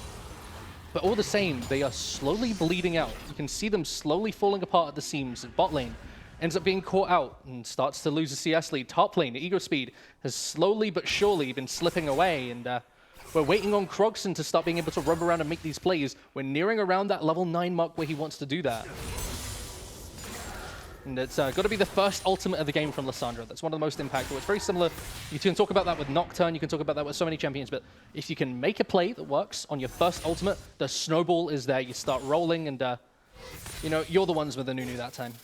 Yeah, he's a little bit low HP though. Well, Coward full HP. Does obviously run that cleanse, so the kill pressure goes a little bit down. Sorry, what? You meant mana? Mana, yeah. Yes. What did I say? You said full HP. Sorry, an empty, almost empty on HP from Krogson. It's one of those days. Yeah, it's one of those days. We had 5 games yesterday. We had one game yesterday where there were 2 kills in 26 minutes. Yeah. I was watching that from home, like, how are they going to keep this? I was watching that from here like this, as it looks like the engage is coming in. Cat looking for the taunt. Tolium hasn't been spotted down quite yet. The Glacial Yusa's Fish is going low. on, and Yusa is going low. Gould is able to pick up the kill, and now Hado forced to run away as Monkeys just has to ton away to safety, and Coward looking for that assassination, just distorts back. He's okay. Really nice play there, really nice rotation, and the Cat, I love what he did. He got the taunt off, instantly walked behind the Braum to be able to get the 2-man knock up, not be blocked off, and ensure that they got that play off. This is one of the powers of the Galio-Callista combo. You can just throw them into the taunt. Already Tolium's forced to use the Q2. Talked about it a little bit before, but the Callista, the way the ultimate works is if you bounce off of somebody with Callista, you land at your auto attack range. Yeah. So if you're a ranged champion, you'll land at max auto attack range. Or for your Galio, you land in melee range of somebody and you get a free taunt off. Yeah, it's definitely really effective if you can you compare it with somebody like an Alistair that we see so often with it. But the Galio, again, we talk about this. It plays very similarly to the Alistair. This could be that first Lissandra you talked about. Not been spotted out. Monkeys actually just gone back to go farm for the moment as the Cat will catch this wave, hopefully, for Gould. No, he just wants to farm. There you go. Not quite. Who needs to donate farm? He's a big boy. He can feed himself. Now Gould's got himself that Cutlass as Yusa has got the Iceborne finished up. So the Cat's come in directly from like his time on. He was on in Proving Grounds. Before that, he'd been in the Newell for a long time, playing for one of the best teams there in UAE Monkey Cage from the University of East Anglia. And he's a guy who's known for making a lot of plays. He's known as a playmaker for his team, constantly wants to be the guy on the highlight reel, wants to be on camera, wants to be talked about on stream. So we're giving him his 15 minutes of fame. But he's looking to try and make plays on this Galio. He's looking to try and snowball the game and be that guy like Raisins was just a couple weeks ago, who can get that MVP even when they're playing a full tank champ. He's known for playing as Leona and Thresh, so he's that kind of guy. He's got a load of pocket picks, so I want to see him, if he still continues to play for Bulldogs, try one of those pocket picks in future, try and surprise people, but the Galio seems to be working for him this far. I think it's a very safe and comfortable pick here to go for. Do have a little look towards Tolium now as he's trying to take away that Rift Herald. Does obviously have his passive, so reposition. Come on, is he an amateur shaker? You got to stand with one behind the eye, one in front of the eye, so you proc the eye instantly. Monkey's now coming in, gonna pressure him off of it entirely. Well, that's just keeping his passive on it for the moment as now Monkeys and the rest of the team coming in. That's going to be a nice massive engage. In comes the damage. Monkeys just gets taken out by Coward. And the flash forward going to be answered out here 1-for-1. But Curb is on that flank. Lands himself a 2-man Hemo play as Tolium is just going to take a little bit of a chunk of HP. And that should be that objective going down. Although it might be respawning here in Tolium. Closing in, that pink ward will spot them out for the moment. They don't want to contest it with the smite and with the Cat roaming up as well. They're conceding bot tower, so Diablo is happy to just give this one up and get a bunch of poke and a bunch of tower shards for Yusa, who needs to get back into the game, needs to start getting some control of this bot side of the map, because now they're TPing down. Teleporting in, that's a great dodge away. In comes the hero's entrance. The Cat can come in though, they've still got that ultimate available for Gould. Catches him off guard, and Yusa is going to go down. Ego Speed gets the kill, and then instantly dunks Hado. All of the spears are going in, and the Cat gets the kill. 2 quick kills over the Barrage. Bulldogs. And Bulldogs, they're actually a team this week. They're showing up, they're making plays. And now the Cat, this man, isn't really just been entirely putting the team on his back, but just having a different player, a different style of shot calling, a different man making the calls can change so much for a team. And they look entirely different here. Just as the game seemed to be slipping away from them, they make another play to pull them right back into it through the bot side. They're going to get some tower shards. Oh, okay. I was wondering what he was doing. I didn't see the mini map. 2 people chasing him. I was like, just double distort, dude. He didn't have it.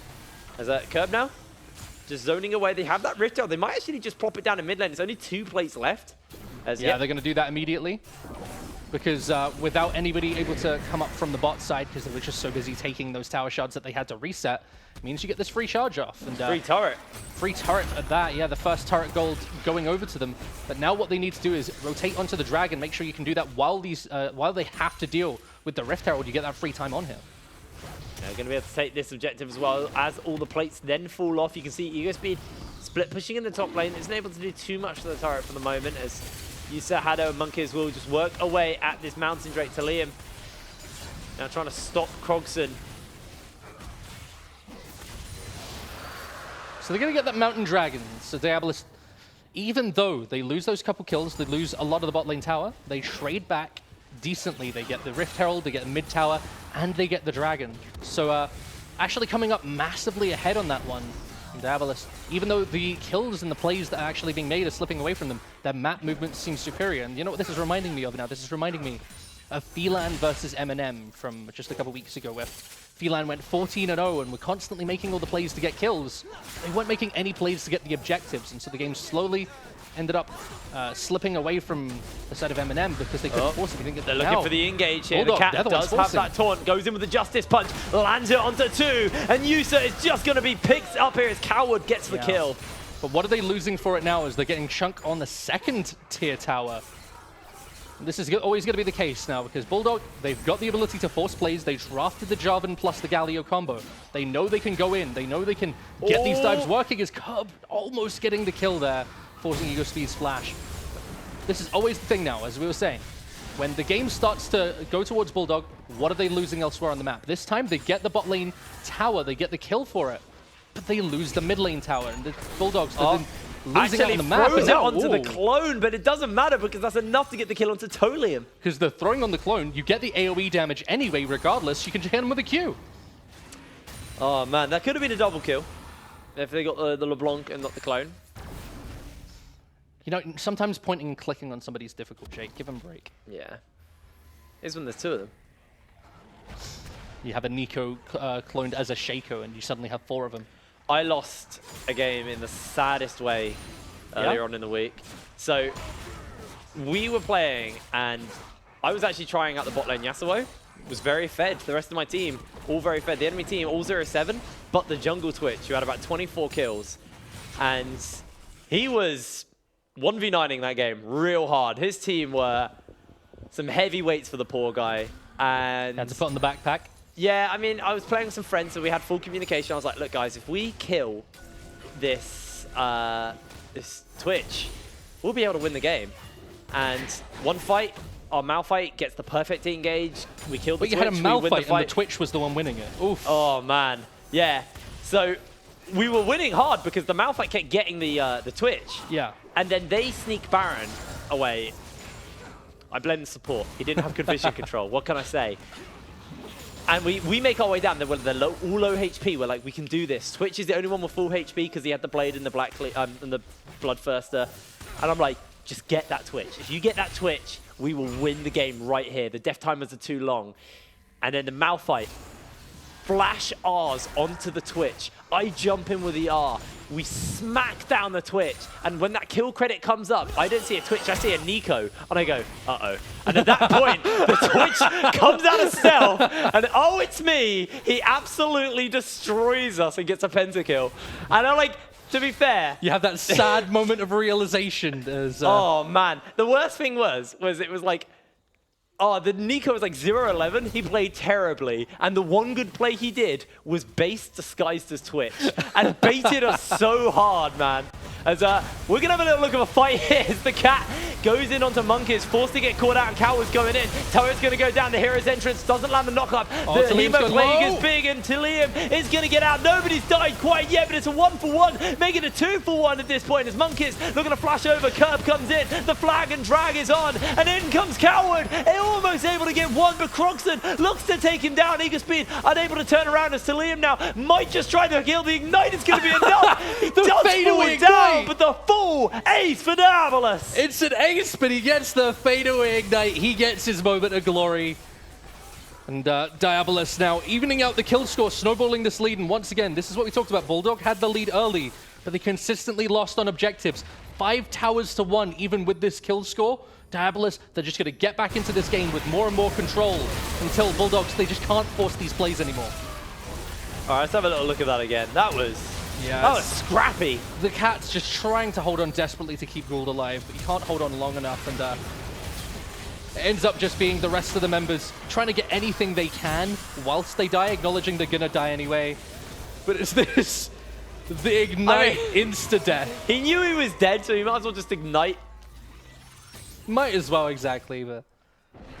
Well, they only lose that tier 2. Is that the reason why he went the ignite this game? To get 1 kill with the use of it? Exactly.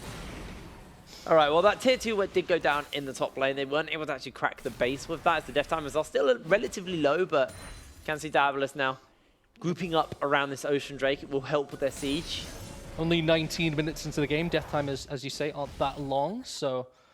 once those levels start stacking up, we'll be able to see Diabolus capitalize on fights like that again and again. But we saw how much work Krogson's passive started to do in that fight.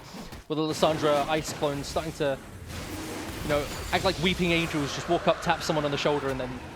The Frozen Fall is so impactful early on in fights. So impactful. The first game I played with new Lissandra, it was just an ARAM, but like I went in 1v5, I pretty much just killed 1 person, sat in Zhonya's, had Zhonya's plus stopwatch, and then everybody else died while I was just in stasis. And I ulted myself because the throws and thralls just chased them down. There's nowhere to run. They explode, and I got a pentakill. It was just like, oh, this champion's broken. Okay. Very impactful in closed-in fights. Exactly. So if you can catch somebody out in a choke point, you have like the knock-ups from Monkeys and Hado. It starts to really become that much more effective when you stick to people. The slow from just the presence of the thrall allows you to chase people down that much more effectively. And if you stack that up with an Iceborne Gauntlet, yeah, suddenly your cleanup becomes that much easier on fights. All right, 20 minutes into the game, Diabolus have themselves a 4K gold lead here over Bulldogs. Bulldogs are hanging on. These kills that they've been able to get early on in the game are keeping this gold from being really detrimental. But if you do look towards the mid lane, Krogson now with the Zhonyas, with the Proto Belt, is going to be very powerful in these fights. That stasis, jawing, all of that is it. Eager Speed, the 1v1 here with Curb. He's got the does obviously have cooling yeah. as well.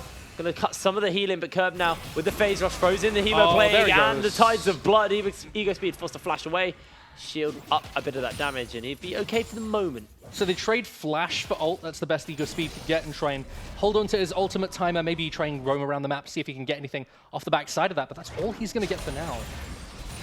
Curb didn't have Flash in that time as well, yeah, and he'll be getting it back soon as well.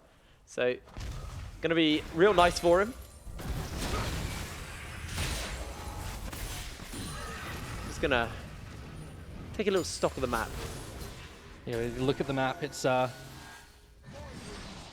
just a case of the fact that Bulldogs, they have control of mid lane for now, but when you can utilize the poke from the Ezreal, you just lose control so quickly. Tolian's on that flank, actually. Can't find one of the uses. He just arcane shifts away, forced to use that passive, and Sin Use is doing a lot of damage here. Ego Speed and Curb going 1v1. Ego Speed always gets the first big burst, and then Curb's the turn it. The Cataclysm comes in. Going to see him go golden. Ego just cancels that out for the moment. Hemo Plague not available quite yet.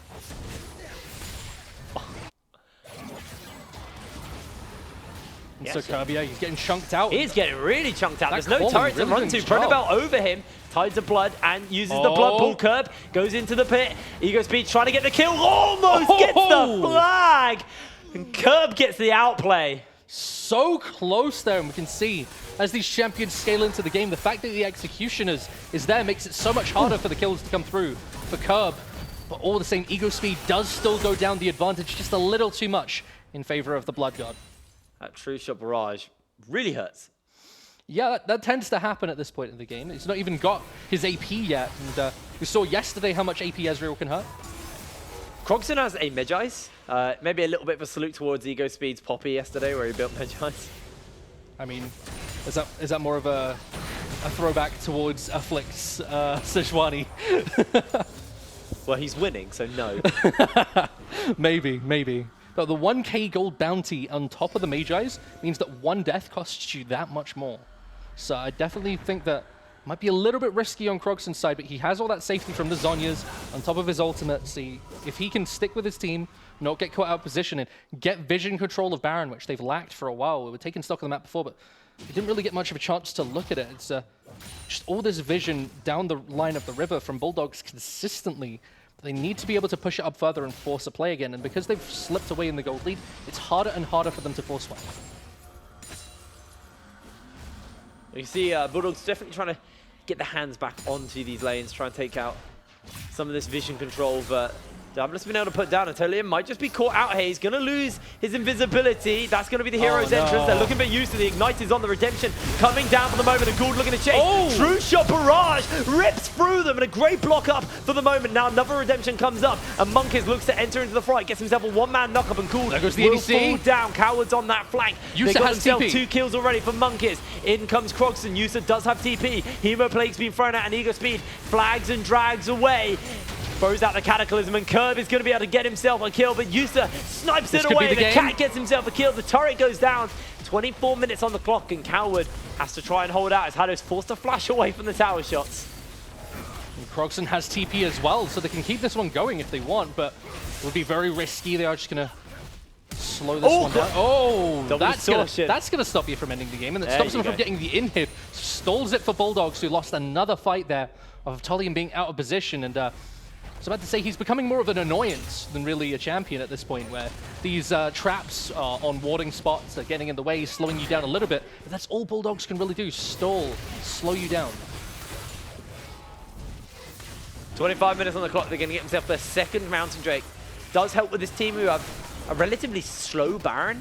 Double Mountain does mean it will go down a lot quicker, and looks like actually Bulldogs, the team who can take a Baron fairly quickly with those Rens. They get spotted out there by the True Shot. The teleport's coming in. They know this is happening. Already throwing one into Curb. Curb not going to be able to get out as he just... Sorry, can get out as he just home guards away to safety. And now Croxton and Monkeys looking to open in. Tolium's passive. Ulti is going to try and jump in. This is going to be the fight right here. Monkeys is on a killing spree. One-shotting members as Croxton takes down Coward. And in comes the rest of Diabolus. Jumping into the fray. Hemoplague's onto Gould, and Gould is going to die at a curve with a 1v1. 16 kills to 11, and only Ego Speed remains. The Baron will go down. And Diabolus have been chomping at the bit for a team fight like that. They finally find one. They get the Baron at 26 minutes. And now, with a 10k gold lead, there's very little Bulldogs can do to close this one out. Before they close this one out, rather. Yeah. Well, Bulldogs have sent Ego Speed to try and stop this inhibitor going down, but Diabolus now go, hey, we got Baron buff and more members. We're going to take this. Yeah, with the Ezreal tower damage as well. Again, we keep on saying not even at his second tier yet and still chunking people because he's got that much of a lead. 5-3-3. And has that bounty on his head as well. So much gold into his pocket. And Croxton has a bounty, Monkeys has a bounty. There's a lot of potential gold if Mirage can get it, but it's Bulldogs can get it, but it's so hard. But this is the sad thing. They force so many plays early on. Oh, Curb gets rooted. He's going to get picked up here. That's going to be him going golden for the moment. Does not have that flash. Does have the Proto Belt though, and he's jumping away. Okay. Able to get that kill. For a minute there, I was starting to think maybe he could get out. That was a... Oh, Cat takes the claw over. The True Shot's coming down. Liam's going to get healed up by the Redemption. Oh, no! It takes him out with a Protopel. In comes Yusa. Hero's entrance is not enough to get him out, and now the Frozen Thrall is chasing away. The claw is on, and Monkeys is chasing in. Yusa finds himself a double kill into Diabolus, and looking to close this game out right here. Liam, he held out in the edge of the Redemption, praying for the heal, hoping that would keep him alive, and then Croxton's Protobelt was what ended him, and that's going to give them control of mid lane. They already have Baron. This super minion wave is arriving. Can they utilize this now to get the Nexus Towers? I think they can. They've got supers, but for the moment, they're actually looking to try and take a second inhibitor down. And there's nobody to deal with these waves on the Nexus Towers as well, so as long as they stay in range to keep them Baron empowered, this is just so free for them. They end up walking out with so many towers, and very little Bulldogs can do once again. Well, they have to fight now. Already, Gould makes so much HP. He's able to get out. There he Monkeys goes. just executes him in with the ultimate. The inhibitor goes down, and Monkeys has found himself a double kill. Bulldogs are forced to run in, and that's going to be a Cataclysm by Ego Speed for the moment. The turret is not being focused here. Diabolus are going for the glory kills. Another kill picked up for Monkeys here as he's got himself an unofficial triple, gets himself another one as Crogson takes him down. A double kill onto the Lissandra, the full ace, and now the base to follow. And Dabalus are going to be going through to the finals. And Bulldogs, they had their moments. They were able to force plays. They were able to at least make a couple of plays that in other weeks they would have just slipped away, but the step up that they made yesterday wasn't enough for them. Diabolus still looked like a considerably stronger team, and well, they really took it to them after that win to XL, still looking so strong. I think coming out of the first 2 games, everything's gone as planned. Everything's gone as we expected. Now we've got Enclaves versus Diabolus. This is going to be a game that tests both of these teams because Diabolus are a team who are currently sitting, I believe, 4th in the league. Enclave, I think hot on the heels. I don't think Enclave are in 4th. I think they're in 5th. But if they can get this win, if they can get onto the tower challenge and maybe put themselves at the top of the tower again, could be really, really big for them. So it's definitely a point for these teams to kind of prove themselves because this can put you a lot higher up. But our MVP coming out of that game was Crogson. He's able to force so many plays on the Lissandra and constantly getting in the face. Struggled a little bit early. The first ultimate didn't really come until around level 11 when the plays were really being made through Monkeys. But what he did from after that point was monumental to their victory. Consistently finding people out of position. We saw what he was able to do to Gould there at the end, nearly one-shotting him. And so him and Monkeys, that 2v2 duo that we talked about as the win condition, definitely proved their worth. Now, coming out of that game, if you think maybe Crogson didn't deserve it, I think like someone like Cat, even though they didn't win, the Cat played very well in that game. Yeah. You can actually head over to our Twitter at LVP UK, and at the end of this show, we will put ourselves a vote up for our unsung hero, and we'll be announcing them next week or on the Twitter if you can't wait later on. So the end of the show, there will be a vote going up, and if you have a player that you really think played well, maybe earned the unsung hero, let us know over on that Twitter.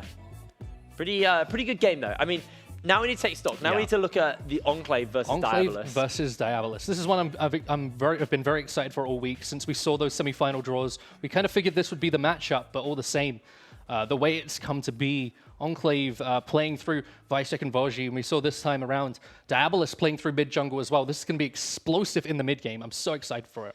Well, you're going to have to hold on just a moment because after the break, we're going to have Diabolus versus Enclave. The winner of that will be taking on M&M. Don't go anywhere. You don't want to miss it.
I mean, maybe we're back. Oh, Maybe we're back yep. for our finals here at the week 4 of the UKLC as we have ourselves Enclave taking on Diabolus, and the winner of this will go forward to take on Eminem. I forgot the name because I was looking at you and I wanted to say Orcs. I don't know why. Hi guys, I'm Hipbrain and I'm actually joined by Orcs now. How are you doing, buddy? Yeah, I'm good. That proposal threw me off. My head's scattered. Well, you think about that. Let me know at the end of the show what you've decided. All right, cool. You know, I'll just wait patiently. I think like you have to earn it. The tension from the I have games. to earn it? Yeah. After everything we've been through? You need to earn it still. How you feeling about this game? How you feeling about the last games, actually? You know, Enclave really stomped Barrage. There's Yeah. no sugarcoating it. They just made them. Didn't quite expect that, but I mean, I expected Enclave to come out strong, but the fact that Barrage fell apart was a bit questionable for them. So that really puts some good standings for this next game, because Diabolus, their game against Bulldog was less convincing, especially since Bulldogs went for the whole Shackle strategy, which was definitely interesting. Yeah, emphasis on the int. So I've got to say that Enclave for me are coming in strong on this one, but Diabolus have shown before that they can put up a mean game, particularly Krogs in the last game. 25 stacks from that Medjai's. I know. I mean, it was better than a Flick Sejuani with the Medjai's. Better than a Poppy with the Medjai's. I mean, they still won though, didn't they? True. That's the key difference. Poppy Medjai's is a 100% win rate. I'm fairly certain Medjai's has a 100% win rate in the UKLC. I want to get that stat checked, but I'm fairly certain it is. But before we do that, let's pass it over to Sin, who's ready to break down our rosters for our finals today.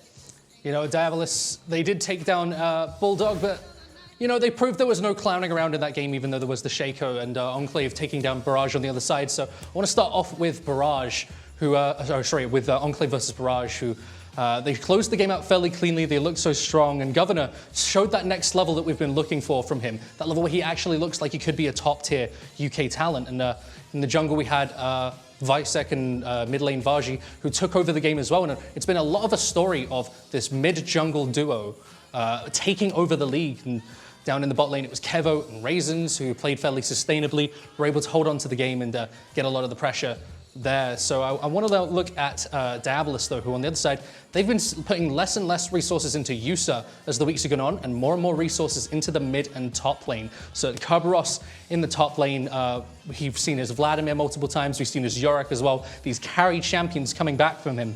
But the last game for me was focused around Monkeys and Krogson.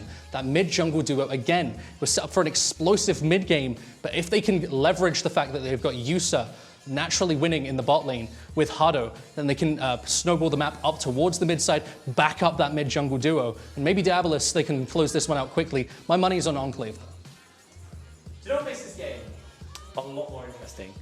Is the fact that both Enclave, they beat Fnatic, they knocked them out of the round of 8. True. Diabolus, they knocked XL out of the round of 8. So wait, you're saying that the two teams who knocked out the teams top in our rankings are doing pretty good? Wow. Color me shocked. I mean, the Slayers are here, and we have to find out which one's the best, because they've got to take on a Flaming Marshmallow after this as well. So if Diabolus win this game, it's 3 games in a row for them. So what we saw from last week as well with M&M was they played 3 games in a row, and by the time they got to Fnatic, they looked quite tired. It looked like they'd been worn out a little bit. So, you know, it could be a rough uphill battle for Diabolus. If Enclave win, they've had a game to sit out, take a break, and then they just have 2 games in a row. So yeah, but they'll be coming right at the back of this, and I think, you know, we saw Fnatic stomp M&M. When they managed to sit out the whole week at the end, just defend themselves, they murdered M&M. And then the next week, it was a complete reverse. So that makes me think that, you know, these teams running the gauntlet are going to have a tricky time going up against M&M, who've just been sitting there chilling, roasting the marshmallows, doing their thing. Putting their little Naruto headbands on as well as they're getting ready for their games. Doing the whole Naruto run. Yeah, they run to their computers. Yeah. We did that at the same time and headbutt each other. That would have been great. For the viewers, maybe not for us. If you do look at Diabolus, though, you know, this is their 2nd time in finals. Yeah. 2 weeks in a row they've made it. If they lose out here, it's gonna be it's looking rough for them. As they're looking consistent, but not consistently good enough. They're still getting the consistent performances, but I know as a roster they want to do more. It's interesting how they've developed, because at first it was like the Yusa show, and now it's like Krogson and Kerberos are the ones who are stepping up, and Yusa, I'm not going to say he's playing badly, but that last game, he did get caught out a lot in bot lane. Yeah. It is raising some questions, but it's good that they have some versatility, that they don't just have to rely on the Yusa show to carry. And Monkeys didn't have the best early game, but he really came online later on. And this is the first Rek'Sai we saw, because I think the champion's very strong on this patch, but we haven't always seen success in it in the UKLC. I mean, it's had 2 games. It's 50% win rate at this point. Is that 2 games? It's only had 2 games so far. It's been banned a lot yesterday. Yep. But Sin hit on the point earlier on in the show today where it's a very solo queue-esque pick. It's like we saw with the Elise, where it can carry really hard in solo queue, but in comp, it can be a little bit harder to actually pull it off correctly. And we saw Monkeys play a very good invade style game, but then is that purely because it was like versus a Shaco? I think you just need a good team play, because I think the pick's good in the controller offers the gank pressure, and now it actually has some assassination potential late game because you can't just easily dodge the ult. So I think it's a strong pick. It's just if you fall behind on it, you are useless. It's not like the old Rek'Sai where you go full tank and you're a disruptor on the backline. You really are useless if you go that build now. So it's very much a more damage-oriented build, more for bruiser. So yeah, you have to snowball the game. It's a bit like Jin Zhao. Jin Zhao, really solid if you get him ahead. If you fall behind, he's half a champion. And I think that's a similar case here. And Monkeys obviously found the tempo to get ahead in the early game. I'm actually kind of sad we don't have Dog Champ here, because I actually don't know who to call for winning. You know, we had a little chat at the beginning of the day. Nick said to me, he was like, who do you think's going to win today? And I kind of put my money on Diabolus to actually make it all the way up. As got myself a tweet here. Boys hyped after taking down Barrage and are ready for Diabolus Esports. Fasten your seatbelt, guys. It's going to be a wild ride. I hope it is. Hot take. I think that person might be a fan of Enclave. Really? Yep. I thought it was Fnatic because I didn't see the last dash on the E. I thought it was FNC. Yeah, that'd be a bit weird if Fnatic talking like that, especially since they bombed out. They just know it's going to be a wild ride. They bombed out very early. They bombed out to dodge Barrage, and Enclave were like, Look, we can beat They can- Barrage. yeah, they we can can beat handle you. Barrage. We can beat Barrage. That's the question. Is that both these teams are sort of. I mean, I wouldn't say these ones have specifically exceeded expectations because I think we thought that Enclave and Diabolus would do well, but I think very much people had these expectations of the sister teams to do much better, and this has been quite a wild week all round. So this is sort of the culmination of that, and I'm hyped for a pretty tight game. I'm really excited for it because we don't have the sister teams, and it's nice to have a league where it's not just Excel and Fnatic dominating. There's a lot of shakeups. And it's also not just like, okay, the shakeups are on the top end of the bracket. Even these bottom teams are performing well. I mean, today we've had Bulldogs get their first point as they were able to make it into the round of 8. They got pretty close against ours. It wasn't Yeah. a one-sided game, which is a big improvement from where they were in the first 2 weeks. And I think, like, looking at their game versus Diabolus, they just had a very good early game, and their mid and late was a little bit more questionable. But this is perfect. This is where you now challenge a team who's, you know, I think it's fair to say is a little bit better than you. And then you can look at it and go, right, we had a good start. What went wrong? Yeah. And you can look to improve. And then this growth is so big. We heard from the players last week. A lot of them were saying, we want to get beaten by Fnatic so we can learn where our weaknesses are because they will be able to exploit us in just such a dominant fashion. But we'll learn our weaknesses as a team. Unfortunately, Fnatic have let a lot of these teams down because they're not able to beat them anymore. They kind of just flopped. Or maybe Fnatic beat them so many times that everyone got their number and now they know how to beat them. True, that's a fair point. Maybe Fnatic just played into the other team's hands. Or maybe Fnatic and XL aren't as, you know, as just dominant as we pegged them to be. You know, they're clearly teams that Here's the question. can be beaten. Gods can bleed. Are the other teams really strong? Or are the two sister teams playing bad? I want to say strong, but I feel like E Masters is where we'll actually find out if we are strong as a region. True. But we are into picks and bans. Kerberos is going to be denied the Yorick once again. The Nico not going to get over to Kevo here. Yeah, I mean, that pick is so frustrating to play against. Any dive is just completely negated, and particularly when Diabolus on the red side, it's really easy to pick up that Jarvan Galio combo, which isn't that effective against a Nico who just pops the ult, stuns you all, and brushes it off. Okay, well, that's the Yasuo taken off the board here. Denying that from Yusa. Not sure if you really needed to, but, you know, we'll let it slide. I would have given him these, so I'd be like, you take it, buddy. After his last performance. All right, well, the Zoe also getting taken away. Yeah, that is a fair call. Warzy was a monster on that pick. I would not want to play into that. And the You thing have to is, ban the Kindred here if you're Diabolus. you could, if you don't have a plan against it. But yes, Wisex had a lot of success. We've seen it consistently ban against him, so the Kindred ban makes sense. Or do they have a strategy to deal with it? And then ban away the Lucian. ban Don't want to give Lucian. that over. Yes, that's fair. So that means the Kindred is available, which is something we've seen Wisex constantly pick. The Jarvan top lane has been taken, which we saw, well, not necessarily top lane, it's a flex, but Governor likes to play it in the top. I wish. I wish very wish. much. On this side, I could imagine them going for a strong bot lane here if they want to put priority on Yusuf and Hado. Maybe a decent jungle pick, or potentially, I mean, the Rek'Sai is open, so that's potential. But I think the Ezreal makes a lot of sense to me to use success on it. And perfectly, you play that in the Jarvan, the Cataclysm. I don't know if you know this. You can Arcane Shift out. Yeah. Very simple. This seems to be your point with a lot of ADs whenever we see the Jarvan. Is a lot of these ADs just out of the... Yep. jump out. It's very frustrating to play against. When you're like, oh, I've got the ult, and they're like, no, not anymore. Yeah, so Ezreal drawn pretty solid bot lane for Yusa and Hado going to come out. I believe it's what they played last game. So confident with that, and it doesn't reveal a ton about their comp. And then we go over to Enclave. Interesting that they... Wait. Go for it. Are locking the Gragas in. It's to get a flex. They still might not have picked the jungler. Like, you can think that Wisex is going to go for the Gragas. He had a great performance on it. Yeah. But it could still get flex to support.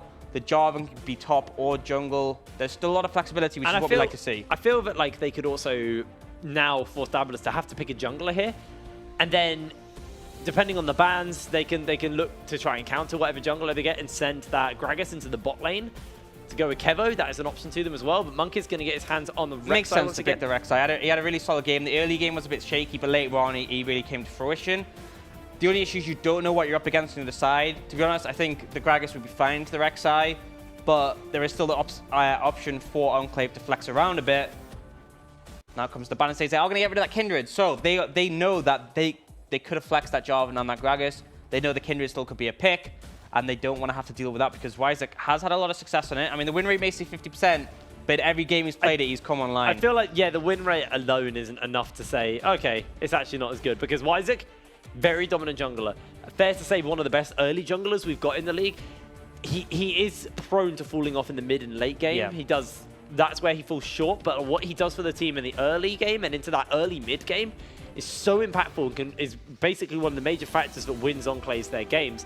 Giving him something like the Kindred, which he's been so impressive on, just makes sense to take it away. Starting to see a lot of mid lane bans. This is the issue is Diablos don't know what they're banning up against. They go for the one wall they know almost definitely hasn't been picked. It's mid lane, so they get rid of that Syndra. On the other side, Enclave take out the Orianna. I think the next ban's going to be the Lissandra. Krogson had a great game on it, and it does make things a bit difficult for that Kai'Sa later on. It is Lissandra. I'm right, of course. Man. Now it goes with the Diablos. So you're left in a position because you can blind a safe mid, but a couple of them being taken off the card. The Orianna's gone, the Lissandra's gone, and with LeBlanc still open, could be a bit risky. Or you take a top laner here without necessarily knowing your matchup. They're going to go the Vlad, which is technically a flex, but I think we can all guess where that's going to go. Most likely going to go to Curb if he does lock that in. They do, and I mean, he's looked good on it. 3 games in a row, this man. Not in a row. This is his 3rd game into the Jarvan, you actually saw Eagles pop a pretty good fight in a lot of the trades, but there will come a point where it gets outscaled, and obviously a great flank on Vlad's always going to be useful late game. The thing is, however, this does mean that they do get the counter pick in terms of mid lane, so if they take LeBlanc, which I said was open, it's not a counter pick as such. I think that Krogson may struggle to find something to go well into it, but at least because they left that mid lane pick for last, they're not given the matchup that Warzy would perfectly want. Yeah, they can at least pick to neutralize it more than win versus it. As Enclave looking towards their last pick, going to pick the Alistair for Raisins. Is a pick that I believe it's one of these picks that he's been in his pockets for a while. He's mostly been leaning into the Galio since he's been on, but this is another pick that he has been known for. I mean, you take the Galio when it's open, but when it's banned away, Alistair's going to it's going to provide more primary engage compared to the Galio, which is better follow-up, has some decent lane presence, and Krogson's going to take that Rise, which is a fairly interesting matchup in LeBlanc. There's a lot of gank pressure. Like, if Gragas and LeBlanc come down hard on the Rise, you can really struggle. But the thing is, Rise has so much mobility because of the movement speed he gets if he goes phase rush, and the fact he gets that movement speed from his passive and the shield. He can actually duel pretty well, and then one big concern for me is going to be the 1-3-1. Because LeBlanc doesn't have TP, and eventually Rise will just win out the side lane. Vladimir is going to eventually win out against Governor, so Diablos very much have this late game 1-3-1 win condition, and then to get to that point, they have the Rek'Sai, they have the Ezreal, they will give them that sort of early mid spike they need to get to that point. And then on the other side, for Enclave, it really comes down to how much pressure Wyzek can make. Yeah. On the back of Warzy, because LeBlanc Gragas is very strong. You take Predator, you can be almost anywhere on the map. LeBlanc follows up, boom, bam, bam, dead. It's going to really about how Diablos can scale. They've got used to, like you said, they've got the Rek'Sai to get them there, but we do need to look at Enclave's mid and jungle synergy. These two players coming over from the Polish region as well, who's been a consistently good region in the European regional leagues. They're coming over, they're proving their point, they're playing very well. And I feel like these are 2 players who you need to be worried about if you're on Diablos. Especially when they have a combo like Gragas and LeBlanc. It's very difficult to deal with that much CC. If the Gragas is Predator, you can just get up to body slam, and then it's easy for the LeBlanc to land the chains. There's so much burst damage there. If you lock down the Rise of the Rek'Sai, they will die. Yeah. It works in reverse, though. You can't really lock down the LeBlanc is easy unless you oversteps, but with the Gragas, you know, if you land that root on him from the Rise and then the Rek'Sai knocks up, you can also take that back. So I'm expecting some volatile mid-jungle action, but I have to favor the pressure to Enclave. The thing that I favor over to Diablos is, again, that 1-3-1, because Vladimir and Rise in side lanes is going to be a nightmare in the late game. And you know, Krogson, you know Curb, 2 players who've been playing consistently well here for Diablos in these later stages. It's not been the Yusha show like we saw at the beginning of the season. It's the Diablos show now. This team, when they play together, they play as a group, and as we head on to the Summoner's Rift for our 3rd game of the day, for the finals before the Challenge Challenge, we do want to let you guys vote over on Twitter for who you think is going to win this game. Is it going to be Enclave? Is it going to be Diablos? We'll be revealing that later on in the game. Who's your money on now you've seen the comps? I'm going to stick with my gut and say Diablos. Okay. I think they've been playing better and better each week. I feel like Enclave have been good each week, but I feel that we've just seen so much growth from Diabolus that it's kind of hard to argue against them at the moment. That's fair. I do think their last game was a bit shaky, but I think if they get to late game in this one, they should be able to get it out. But the thing is, I'm just really concerned about that Gragas LeBlanc, because if they start to make moves on the map, I'm not sure what the answer from Diabolus will be, because they're still going to be looking for the Vlad to scale up. They're still going to be looking for the Ryze to scale up. And let's say the Gragas and the LeBlanc come bot and set Ezreal behind, it really puts things a bit into the mix for Diabolus. That's fair. Thank you. I'm glad you think my assessment is fair. Thank you. I'm wondering for the day when you go, that's not fair. That's not cool. You can't say that. Get out of here. It's when you say something that's not fair. But for the most part, your points are reasonable. I can understand them. I can accept understand your that. theory behind them. You do see the Enclave bot lane given a leash, which normal circumstances you don't like to give a leash from your bot lane because it sets you behind, but the problem is with this Kai'Sa Alistair, you don't really have that much presence level 1, so you ain't really in a position where you're going to have lane pressure, so you just give it over. You sort of accept that you're going to lose level 1, and they're doing okay. They're actually holding up fine. The fact that you can't see it on the screen right now, but Kevo's managed to get the full wave before it gets pushed in tower, means he's in a good position. Do you see Isaac heading towards that Scuttle Crab? Thing is, Monkeys is quite low on his clear, and also level 2. Ideally, you want to be level 3 before you look for things in the Rek'Sai. So Isaac just able to pick that one up pretty easily, and see the warning ping come out on him. So they are aware of his position because he walked up that ward. Yeah, it was spotted out, but I think he's just chilling though. He's waiting for Krogsdon to overstep, but I don't think Krogsdon will. Krogsdon has gone the Aftershock, which is pretty solid to stop the burst from LeBlanc. Does mean a bit less mobility. oh, they're looking to go and chains it on. Krogsdon has that Aftershock up for the moment. It's only just been popped and able to tank a lot of damage there. And that is the power of the Aftershock. The difference between having it or not might have mean he had to flash or even died there. He just negated so much damage. All right, well, that poll on Twitter has closed, so just trying to get what it is. Who won? All right, well, you guys at home believe Enclave with 56% of the vote are going to take this win. It is very close, and it's not like the Fnatic one where 70% of you were hella wrong. I don't blame you for being wrong on that one. I was wrong too. I was wrong too. Yeah, so. I was wrong both times with Fnatic. I mean, that's not too surprising. But you see Monkeys, he's very low looking for this gank. But if they find Warzy without cooldowns, he's low as well. So I don't think it's a good play to go for, and Monkeys backs off as well. I think the lack of mana on Krogsdon and the fact that Warzy has Ignite, that's a fundamental difference. It's that TP obviously going to keep you in lane longer. It's great for that split push later, but right now, I'd rather have the extra damagey boy. Yeah, I feel like if he used that distortion to like shove the wave, that would have been Monkey's side to go in. Yeah. But Warzy didn't. He just sat back, played at a distance, and was okay. Seeing on the wave ping coming mid, so looks like they're trying to, both junglers putting a lot of pressure around this mid lane. Understandably, I think that's where the fruition of the map's going to come. If you get the LeBlanc ahead, you can roam and take over things. If you get the Ryze ahead, you start that split push earlier. But Isaac looking for things, but I don't think you're going to go for a tower dive right now. No mana on Krogsdon though. Well, the chains went wide as well, so Krogsdon was able just to walk it out.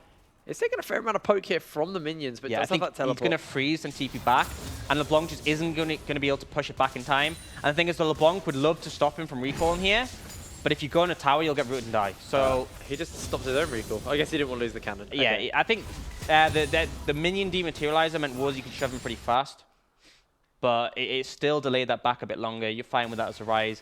Essentially, if this lane goes even and nothing really happens, the Ryze is advantageous because he scales better and he's going to do so well in that split push. As a Gragas LeBlanc combo, you want to be killing this blue man. The blue man group. You looked at me really expectedly there, like I don't know what the joke was. There wasn't a joke. I just, you know, he's a blue man. He is a not? blue man. The blue dude who runs around Runeterra collecting runes. He looks a bit like Will Smith in that new Aladdin movie. You know, I want to see some edits of that now. Although he's red in this one. True. But you still have the little picture at the side, the Yeah. icon. Have you seen the one with Arrested Development? Have you seen Arrested Development? Yeah. You know when he tries to join the Blue Man group, Tobias, and someone edited his face onto the Will Smith genie. It's class. I think it was actually Will Smith has been so memeable for a while. It was actually Doa who did that. You Oh, know, was the it? caster, yeah, he did that in posting Twitter. Classic. He's been so memeable for a while. Yeah. I still believe that Will Smith is the coolest human in existence. Was. Not sure about that No, anymore. he still is. He's still so cool, dude. He's lost a lot of his coolness. No, he literally. The Oh. fact he's embraced the cringy dad, and Curb just turns into ketchup and slivers away. That is the power of that phase rush. Very quickly gets out. It looks so funny because Isaac came in so fast and the Curb went out so fast. But the movement speed on Vladimir is definitely an asset. And I think for both sides, you're happy with it. Kerberos loses the result. You're not going to complain from the side of Enclave. And Kerberos avoids the gank. So both teams probably going to walk away like, yeah, whatever. But now, Krogston, Hado and Monkeys are waiting here. So if Isaac goes in, this get dicey.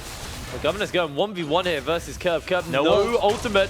Forced to turn into the blood pool, does have that flash, and now Governor trying to kill him here. Transfusion's not up, and Curb forces the flash. Governor goes in and gets first blood.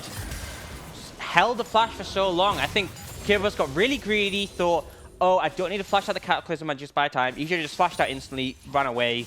But no, got greedy, pays for it with his life. He's wasted his blood pool as well. Just flash, man. Just use your flash. Use your something. He has to use it anyway, but dies.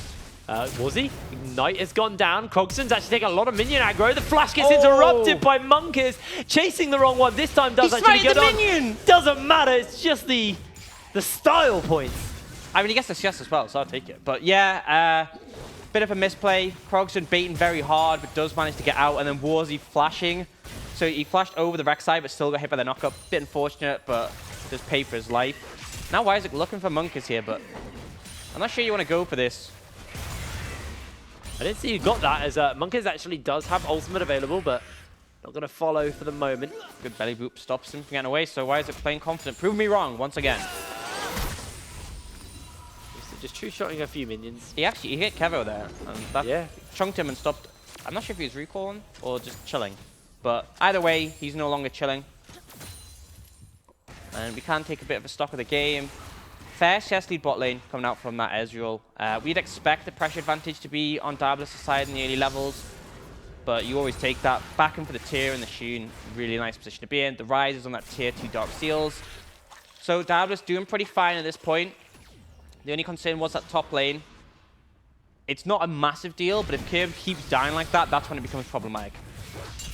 But if the fact that Isaac and Warzy haven't taken over the game is pretty positive. But they keep looking for... Isaac is permanently mid. Yeah, this is a rough game for Krogston. He's playing... He's played it well. He's got a CS Yeah. lead. He's actually not died. He's got an assist as well. But now Raisins does have that headbutt pulverize. Flashes down on Krogston and Warzy. Distortion goes wide. I'm not sure that's wide. He just face planted the wall. Just wanted to give it a kiss. Yeah, not sure about that one. But either way, it happens. So Krogston gets away. But now they're sending more. Oh, Krogston duck dives, dips, and gets knocked up. All of the CC comes in. Aftershock is enough. And now Raisins comes in. Monkeys may have just delivered himself to death. In comes the flashes. In comes the ignites. And down goes two members of Diabolus. Wyzik sniped him out. And they were like, right, 2 people wasn't enough, 3 wasn't enough, let's bring 4, and the flashless Rise, nothing you can do against that Cataclysm. Monkeys tries to come in to save the day, but way too late, way too weak, just gets taken down with them, and good play from Enclave. You know, if you can't do it with 2, bring 4. And I mean, Diabolus are unable to really get anything on the other side. Yusa farms away. He's up in CS over Kevo, but Kerberos just trying to catch up to Governor, who... I mean, picking up that kill is getting him even further ahead, and we said the Vlad will outscale the Jarvan, but if you start to fall behind, it makes things very difficult. Vlad is one of these delicate balance champions. Either he can sustain all of your damage in the 1v1 and end up winning out, or your burst is just enough to blow him up, and then you really are going to struggle. So right now, it's looking like the balance is very much tipping in Governor's favor. Kerberos needs to play it safe for a bit longer. Oh. See what use is going to look to buy. Probably the Iceborne Gauntlet on this base. Should have He's waiting. most of that gold. He's waiting. Doesn't actually have any help as He has health. help. Oh, No one's I think he said nearby. health. I was like, He has help. yeah, Yes. that is correct. But he was alone. I think he's just testing his damage. All by himself, yeah. Getting some Klepto stacks, why not? I mean, if he got a gold sack from that, he would have been quite happy. Absolutely. See some posturing on the bot side. Raisins doesn't have vision. They might look from here. Oh, Monk has failed the tunnel. But it's still placed. How weird. That's very weird. That happened. And Monkey's going to start the dragon now in anger at what happened with the tunnel. I hope he takes that tunnel out of the pit. There's a curb. Getting dunked. Governor kills him. And that's what I'm talking about. There's that window where if Kerberos was a bit stronger, survived an extra like 3-4 seconds, he would have got another empowered Q off, he would have got the ult heal off. But the difference is when Governor's this far ahead, you don't have the opportunity to heal up. And Governor just absolutely dunks him. So It's 3-0 on the Jarvan. he's mirroring him. And this is someone who I had concerns about, not even before the split. There were some questionable games to Governor, but now he's showing he can play more carry-based champions and stomp Kerberos. Was he? Actually been spotted out by Crogston. Big chunk of damage. That Aftershock tanks up all of the chains. And Crogston able to walk away. A little low on mana for the moment. Does still need to get some of these mana items under his belt. Has got the tier stacking. But that is one crucial thing, is that although his mana looks fairly low, because he has the double Dark Seal and he has that tier, he still has a fair amount to do a combo. We'll recall now, but it's deceptive. I think the big thing is, though, he has his flash again, so that offers him some safety. And that Aftershock is just so vital. Really strong on range champions. Very strong on range champions. I hate that rune. Yeah. As a mid laner, I hate that rune. Understandably. Understandably. All right, we're 12 minutes into the game. 4 kills to Enclave, but Diabolus are doing a pretty decent job of only keeping themselves 400 gold behind Enclave, so not sacrificing too much. The big point of concern is this top lane, as Governor is able just to slowly chip away. Kerberos died essentially under his tower, and it was a solo kill. That's where things get really scary when you're in the side lane and you can't even defend in a tower. So Kerberos really needs to sort things out, because if that starts consistently happen, they can kiss this game goodbye. Definitely seeing cleaner games out of Enclave today. Diabolus definitely a more messy game versus Bulldogs, but it's the style of Diabolus. They like to scrap, they like to fight. They like to make it exciting for us at home. Yeah, they like to throw in the early game so they can bring it back later. It's more exciting that way. You know, if you used to get a quadra kill in the base and then suddenly you pull the game back, so much more interesting. As Curb does actually avoid the flag and drag and just gets auto-attacked out. As once again he's been caught. This time the Hemo Plague is on.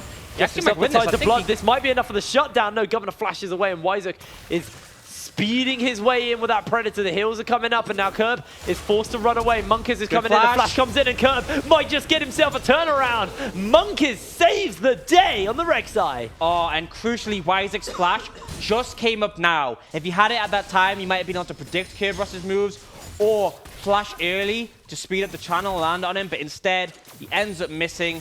Good moves from Kerberos and Monkiz to cover him, and now that Vlad's looking a bit less in a difficult position, shaking off the pressure from the Jarvan.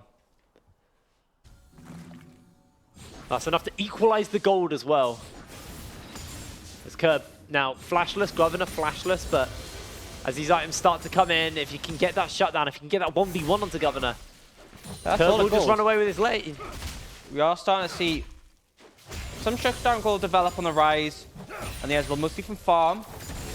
Yusuf pulling a decent amount ahead in CS, but also that Klepto going to help out massively. And it's not looking the best situation for Enclave, but they still have this mid-game strength. They just have to capitalize. Because as we said, Diabolus in the late game, it's going to be very hard to deal with that 1-3-1. You have these really powerful mages. But Enclave still have the time to make plays. And they need a good mid-game, say 15 to 25 minutes. They can really find the opportunities to get ahead there, but they need to make things happen. I'm looking at Wise. You know, he's had pretty good games so far, but right now behind compared to this Rek'Sai. But he has the playmaking potential of the Gragas. He has that flash. They look for something bot, but I think they're just defending the tower at this point. You see Wyzerk hanging in the wings. Both those junglers want to make this play happen. Monkiz has spotted them all out though, with that tremor sense. So it looks like Diabolus just going to step away. True shot barrage just to the face to hit Razors and Kevo. What do you think it'd feel like getting hit by a two-shot barrage. What experience do you think it'd be? Do you think it'd be like a burn or a sting or? I think it would vary depending on what he's built. I feel like if it's an AD one, it'd feel more physical. It'd feel like you're getting hit by something solid. Like a baseball bat? Yeah, it'd be like a massive baseball bat flying into your chest. Yeah. And you think I feel the like AP if would it's- like sting? I or feel like burn? it would. I feel like it would just drain you, like really tiring almost, but like painfully tiring. What experiences have you gone through? You've never been hit by a true shot barrage. It's painful and tiring, but it seems to always happen. It's like listening to you cast. Oh.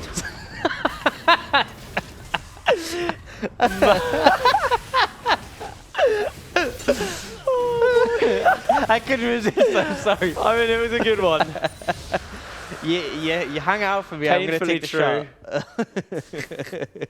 shot. Oh boy, right. I have to flame you at some point now. You'll find your chance, I'm sure. Yeah, I'm sure I will.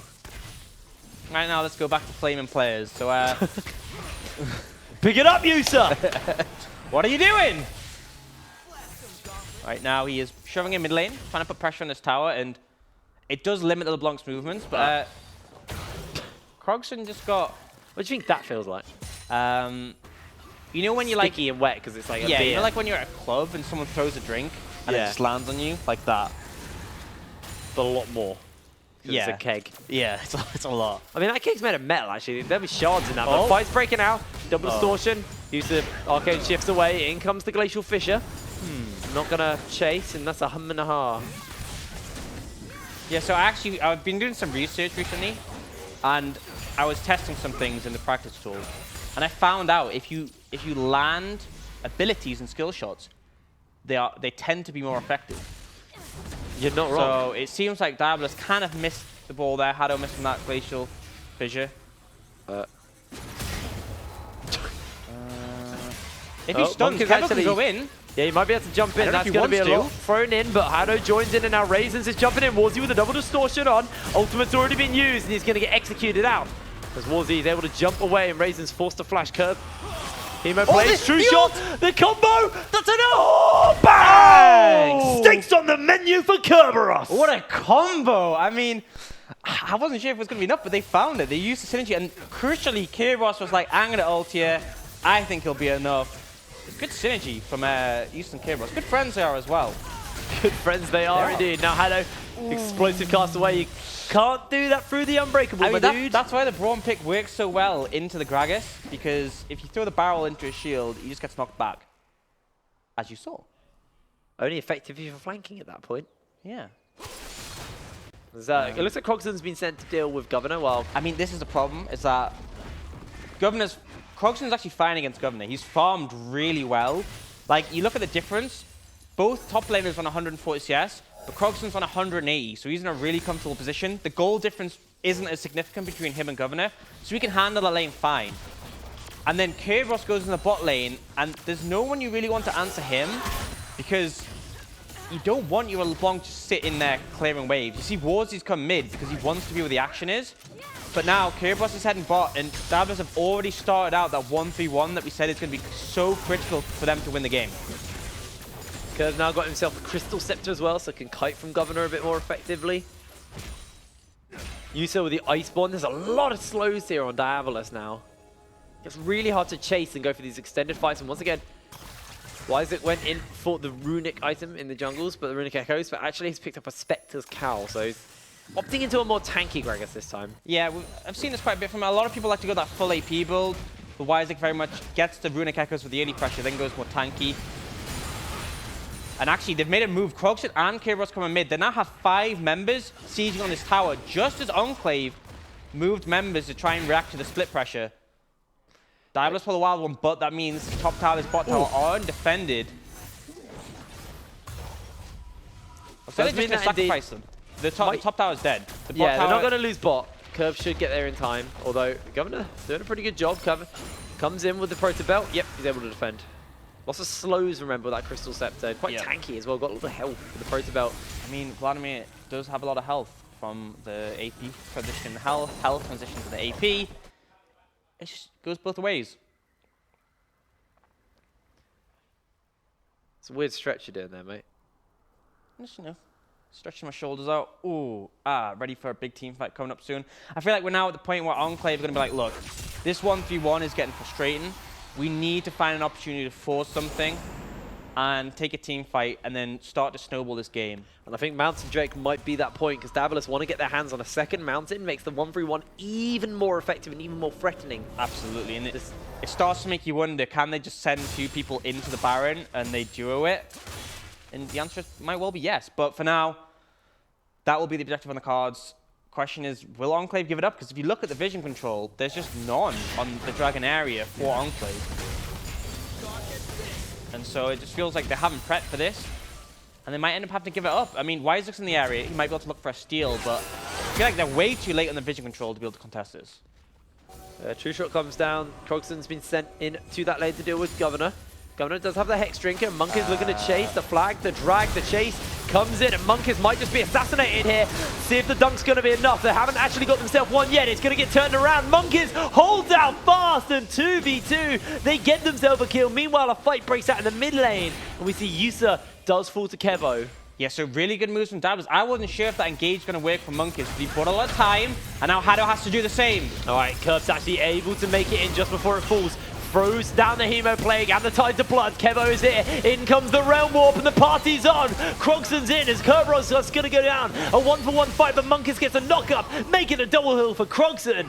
And Diabolus are going to be able to walk away happy and take a Mountain Drake. And that's the crucial thing. The Realm Warp comes in clutch. He manages to move himself over and clean up that fight as well. And now look at this rise. 226 CS. 3-1-2. He is very strong right now, and this is a late game win condition Dabblis need.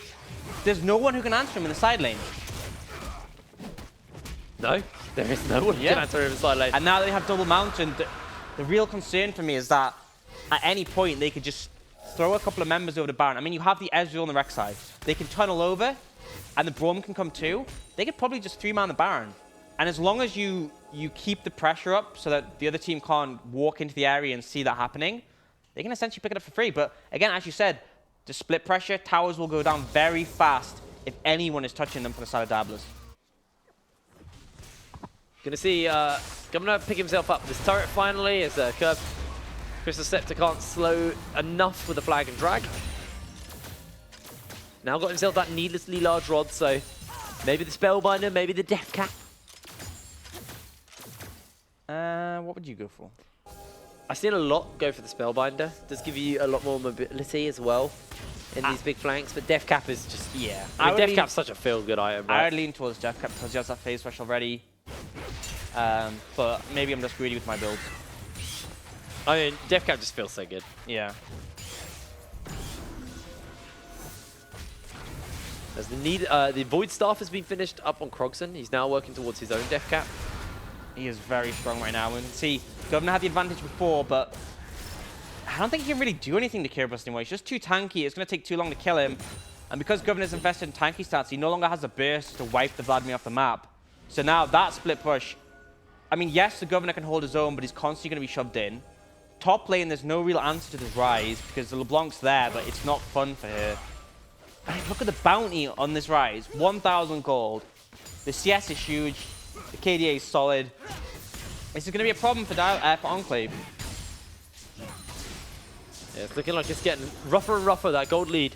3,000 over to Dabolus, and Warzy now on the receiving end of a ganks, forced to use that distortion, gets pinged in place, and Krogson with the aftershock does so much damage here, and now Yusa looking to try and find himself a kill, goes in and takes him down.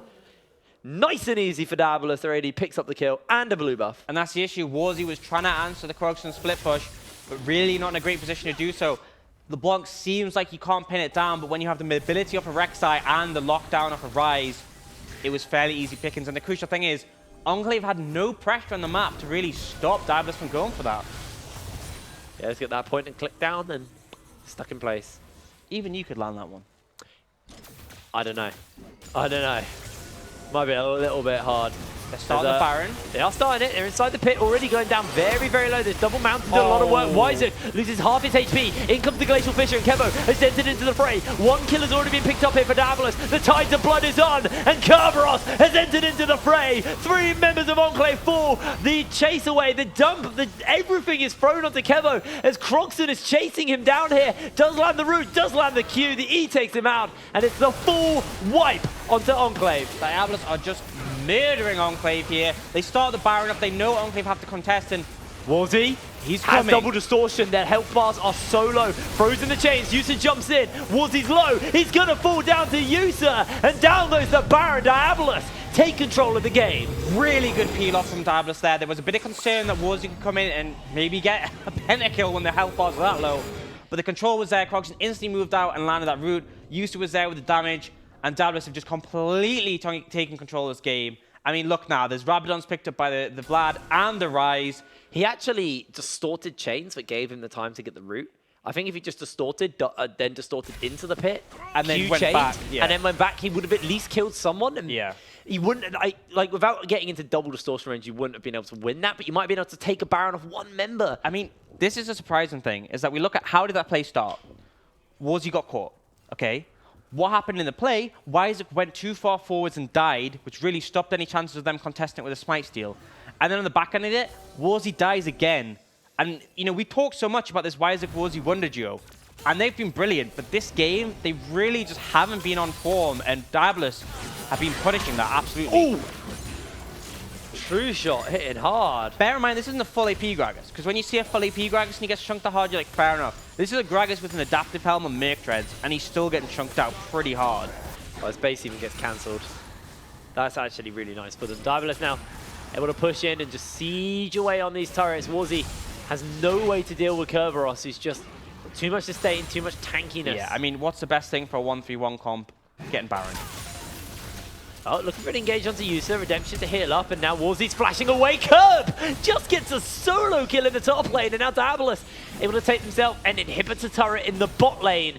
While they continue to siege on all fronts, Croxon actually getting CC'd in. The Cataclysm into the cast. That shield is disgusting as Croxon holds out. He got himself a double kill, and Curb comes up. Croxon walks out alive, and Diabolus have now cracked open Enclave's base. They might be looking to close this game out here. The turret is going to get focused up for the moment, and Curb jumping underneath the turret, uses the blood pool to seep alive, and in comes the redemption, in comes the teleports. Diabolus may just have done this. That's going to be the deletion onto 1, and the Nexus will be focused. 28 minutes on the clock, and Diabolus take down Enclave and progress to the top of the tower to challenge Eminem. That was just decisive, murderous, and no other words for that. They crushed Enclave. And we were saying, I mean, the voters said they were favoring Enclave. We thought it'd be close. Me and Sid were like, yeah, Enclave have been pretty solid. Might favor them, but Diabolus, they weren't here to play.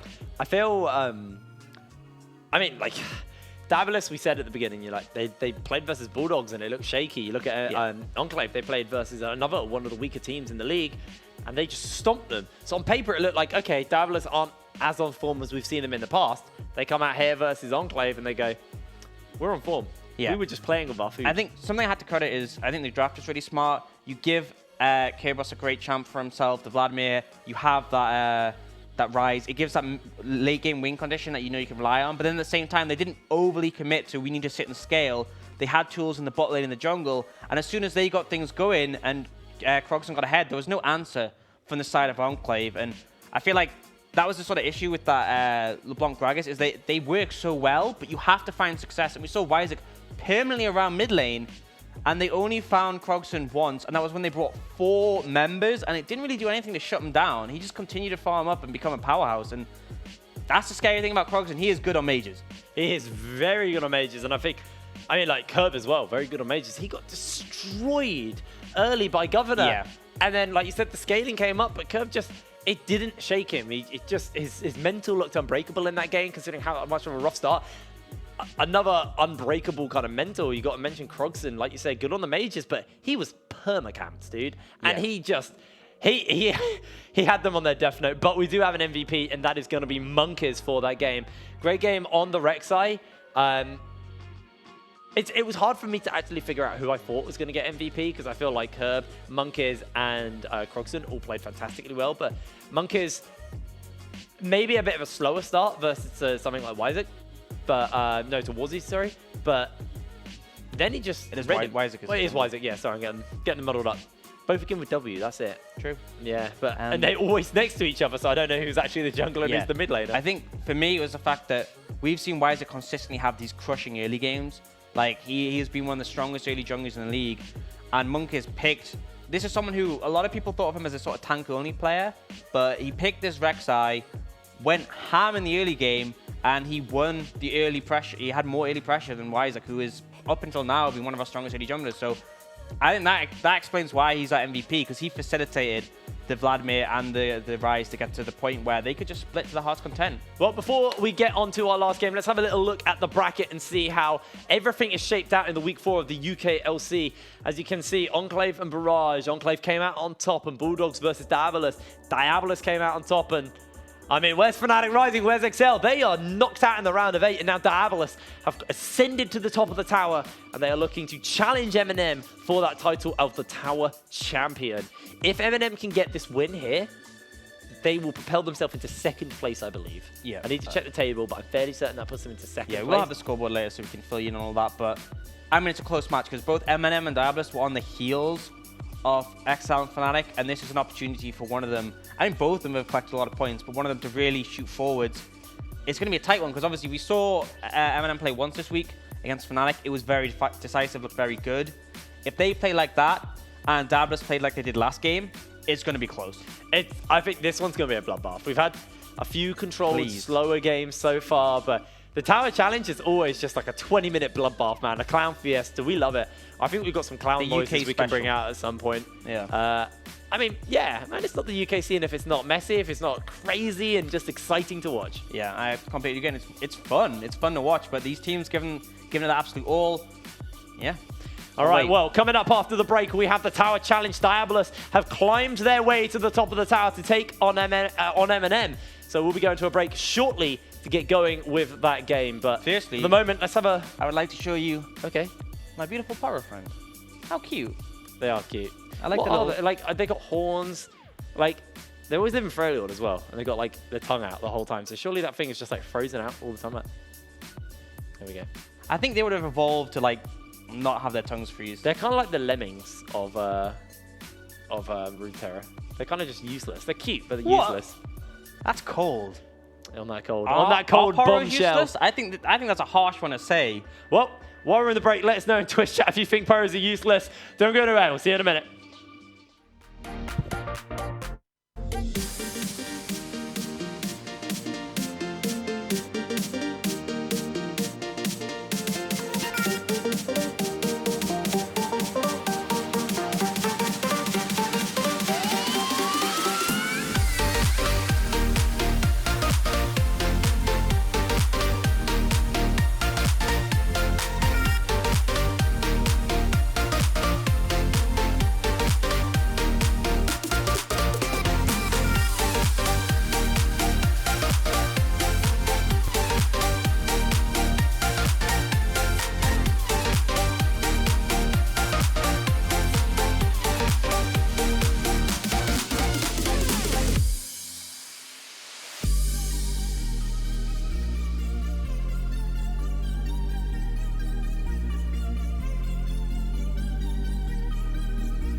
Hello, ladies and gentlemen, and welcome back to the UKLC for the Tower Challenge here at Week 4, as M&M are the ones guarding their spot at the top, and Diabolus have climbed their way up, and they are now looking to challenge them. And I think, well, I mean, every one of our Tower Challenge games have been insane bloodbaths, and I want that trend to continue because I want some exciting games. I want some fisticuffs. I want, action, Yeah? Yes. Yeah. I would agree. I absolutely want that. I want both teams giving it the absolute all. I know they will. This is the first time there's been no LEC sister teams involved at all. Yep. They're out the picture, so there's a lot on the plate, and I know both Diabolus and M&M, the rosters. I mean, I spoke to Monk, the AD carry for M&M, before the split, and he was like, I am out for LEC sister team blood. He wants to dominate the scene. He wants to take them out, and I know Yusa is equally as confident. Both teams will absolutely want to win this next game, so question is, who'll take it? We don't know at the moment, but before we get into that game, we're going to pass it over to Sin to break down our rosters for our fourth and final game of Week 4. Of 4 weeks and 4 different tower champions if Diabolus pick this one up. And they're looking pretty strong after that last performance. They've been pretty strong all day, but they've got M&M, the team that took down Fnatic, to face. It's the team that took down Excel versus the team that took down Fnatic. And it's going to start off with Mummers in the top lane, Nulty jungle, Shibs mid, and Monk and Shogun in the bot lane. Monk generally has been the carry like we've talked about, but Shibs stepped up decently. Mummers played well as well. And thinking about this though, once again with Diabolus, if they win, this is 4 different champions in 4 weeks. And we had a similar thing in 4 champions in 4 tournaments, and we've still got an extra 3 weeks to go. But it is going to be Kerberos in the top lane, who's been that more carry-oriented player today. They've put more points, more of the pressure on the map into him. Monkiz and Krogson, who have been a huge 2v2 duo. It's the mid-jungle looking down towards that bot side. It is Yusa and Hardo, who have been a lot more self-sustainable this time around, as we're going to take a look at the Enclave Twitter to see their opinions on being knocked out in the finals, but it's going to be interesting to see how, again, we talk about mid-jungle duos of the Monkeys plus Krogson, and they came out as the weaker of the two last time around, but still are able to put up a decent amount of pressure. If Nalty, who had a great game yesterday, and Shibs, who also performed really well on the Aurelia, can step up and take them down. You guys, what do you think? I think we're going to have some kills in this League of Legends game. I think. It's a bold, sweeping statement, which I love because they're easy to make and it's easy not to be wrong. I mean, if we have a game without kills, I'll be and I'm disappointed. wrong in that statement, like... But I think there were a lot of good points there from Sin. I think, you know, the mid-jungle duo of Enclave was so strong and we gave so much credit to them. And then they just sort of got destroyed by Diabolus' mid-jungle duo. So that really asks questions is what can Nalty and Chibs do? Because Chibs has been fairly consistent, but Nalty, he's been really hit or miss. He's had some great games. He's had some Elise games, is the best way I can put it. Oh boy, and like Monkeys is a player who's going to be able to punish him. You know, he went toe to toe with Wyzik, who's an early game jungler. Yep. So I mean, like, I feel like Monkeys is going to be the person to punish him. But we have some tweets to bring up and have a little look at everyone talking about this game. Hopefully, there we are. Good week for us overall, but we fall to Diabolus. Take that tower, lads. GG, well played, boys. Nice to see some friendliness here. Toast those marshmallows. We'll dine with them next week. Oh, Yeah, some nice... there was like it nice was quite camaraderie. wholesome, and then it was like murder Eminem for me. It's still rare because normally we get so much flame between the teams, just roasting each other, literally. And that was quite civil, quite nice. Yeah, you know, and then it ends with like, you better beat him up. You better kill the marshmallows. Yeah. And those marshmallows do not want to be killed. They want to ninja their way through this game. Yeah, which, you know, fair play. They've done pretty good so far. And only one team has actually been able to hold the tower for a small amount of time, and that was Fnatic, because they beat Eminem last week, But then and then they what happened lost after it that? the next week. Oh, yeah. But they've held the tower for the longest, technically. True, they held it for the longest. and they've then held it the most, twice now. they fell off the tower in spectacular fashion. Yeah. It's like, you know in Lord of the Rings, you know that scene where he jumps off the top of Oh, what's the tower? The big white city. Minas Tirith, Yes. and he jumps off the top on fire and just falls down. That's what Fnatic did this week. There's no other way to describe it. They landed on XL as well. Standing at the bottom. Yeah, literally. Poor guys. I'm really ready to get into picks and bats. Oh boy. I can't stop just crucifying them because, you know, I mean, if one of them had fallen, it would have been like, okay, that's a bit rough. But the fact that they both fell and there was such... a lot of people came in the split and were like, XL these have lost teams... twice in a row now. Yeah. And they brought Sing in as well, you know. He At played least so Fnatic, well at least as Fnatic well. haven't pulled out like any of their sister team players yet. Can you imagine if the full like LEC Fnatic roster came in and they lost against like Eminem and he was just like... They can't actually do that though. Yeah, actually, Unfortunately. yeah, you They can't. are You can't have limited. your full. Yeah, but like, I would love to see it. I mean, you know, I feel next week coming back, we'll probably see both of those teams definitely hungry for blood. I'm excited to Hungry see to redeem themselves. who's everyone's playing, because, I mean, XL have to redeem themselves. Fnatic, it was a bit of a whoopsie-daisy, but, like, you know, they've done well enough to go, okay, we're allowed one. We're allowed one. XL, it's like, it's after in week 5. I mean, it's only a 7-week tournament. Yeah, they have to, like, actually put their foot down a bit. wait, we might not just be guaranteed to get into playoffs because if they, I mean, okay, losing a couple of games isn't that big of a deal for any team. It happens. Even the best teams in the world will lose some games. Yeah. But if they were to miss out on playoffs, that would be, because they haven't missed out on playoffs in a long time. I mean, I played with them, made playoffs 1, 2, 3 times in a row, and then they made playoffs without me 2 times in a row. For them to miss it after all that, especially the fact that they're now in the LEC, it's not happened yet, but oh, it would be crazy. We're in the picks and bans, so let's focus on today's game. On this big tower challenge is Eminem taking on Diabolus. Eminem on that blue side. Yasuo going to be banned away here. And all the Diabolus fans should be very happy with that. No, don't have to see Yusa get his hands on the Yasuo. I think, to me, I don't see the issue with this Yasuo because Krogson isn't the sort to play Yasuo. He plays mages, we just haven't seen him touch it. So it's not really a flex. And oh god, I would not want to see Kairos and Yasuo. If I'm Diabolus, I'd actually really like to ban the Aurelia here. Chibs has had some really good games. That'd be a fair on one. it, and actually, I think it's a fair ban And here. something we haven't mentioned, I don't think today, is Silas has been global banned from Yes. competitive. Probably should have mentioned that earlier, you know. we've Due gone- to a series of errors and bugs Yeah, and series things. of bugs, you know, small indie company and all that. So Silas won't be able to be picked, and obviously that's why we've seen it not show up at all. Yeah, because obviously a lot of the players have been putting a lot of focus on that champion, but you hold it up there, buddy. You're really struggling, aren't you? I'm fine. You're the one who seemed to struggle when I read that comment. Boy, Right. We love memes here in the UKLC. Bit of banter. Yeah, this stuff doesn't matter. It's just a bit of banter, bit of back and forth. Look, they're It's the banning 23-minute champions. game we're going to have following this. We've seen these bans before. You know, we have the Jason illusion. Doesn't want to play into another bloody Jarvan. Yeah, the Sanders at the table. Zoe getting banned away because that champion is ridiculous. Yeah, all right. And not fun. As we saw Warzy dominate on it earlier. And now it comes to the picks. So the Galio is still available. That's something that has got through the draft phase. Could see Shogun to go on that. He was a fan of the Thresh. We saw him have great success on that against Fnatic. So there are these options if they want to delve into support first. And please, come on, it makes me right. It makes me right. You are right. This is why I do this job. See, Not because of my jokes, because no one laughs at them, but I sometimes get predictions right. you did get that one right indeed. Let's see if Diabolus going to look to pick up that Vladimir is open to them. They have the Rise. I probably wouldn't want to first pick the Rise, blind pick the Rise, but that Rek'Sai that they've been picking consistently here. I mean, to me, the draft I could imagine from Diabolus would be like a Rek'Sai Ezreal. I mean, I'm pretty sure that's where they went last game, and that would make a lot of sense to me. You could take another support here instead, but I mean, the options are open. What you wanted to do, because Yusuf's been pretty solid in that Ezreal so far. We saw both Academy teams, I believe, pick the Ezreal in the game they got knocked out. So definitely not the most consistent pick for every team, but I think Diabolus have played around the spikes pretty well. Question is what is Monk going to be picking up? Monk or carry, you know? Saw him on that Cogmore into an Ezreal, you know?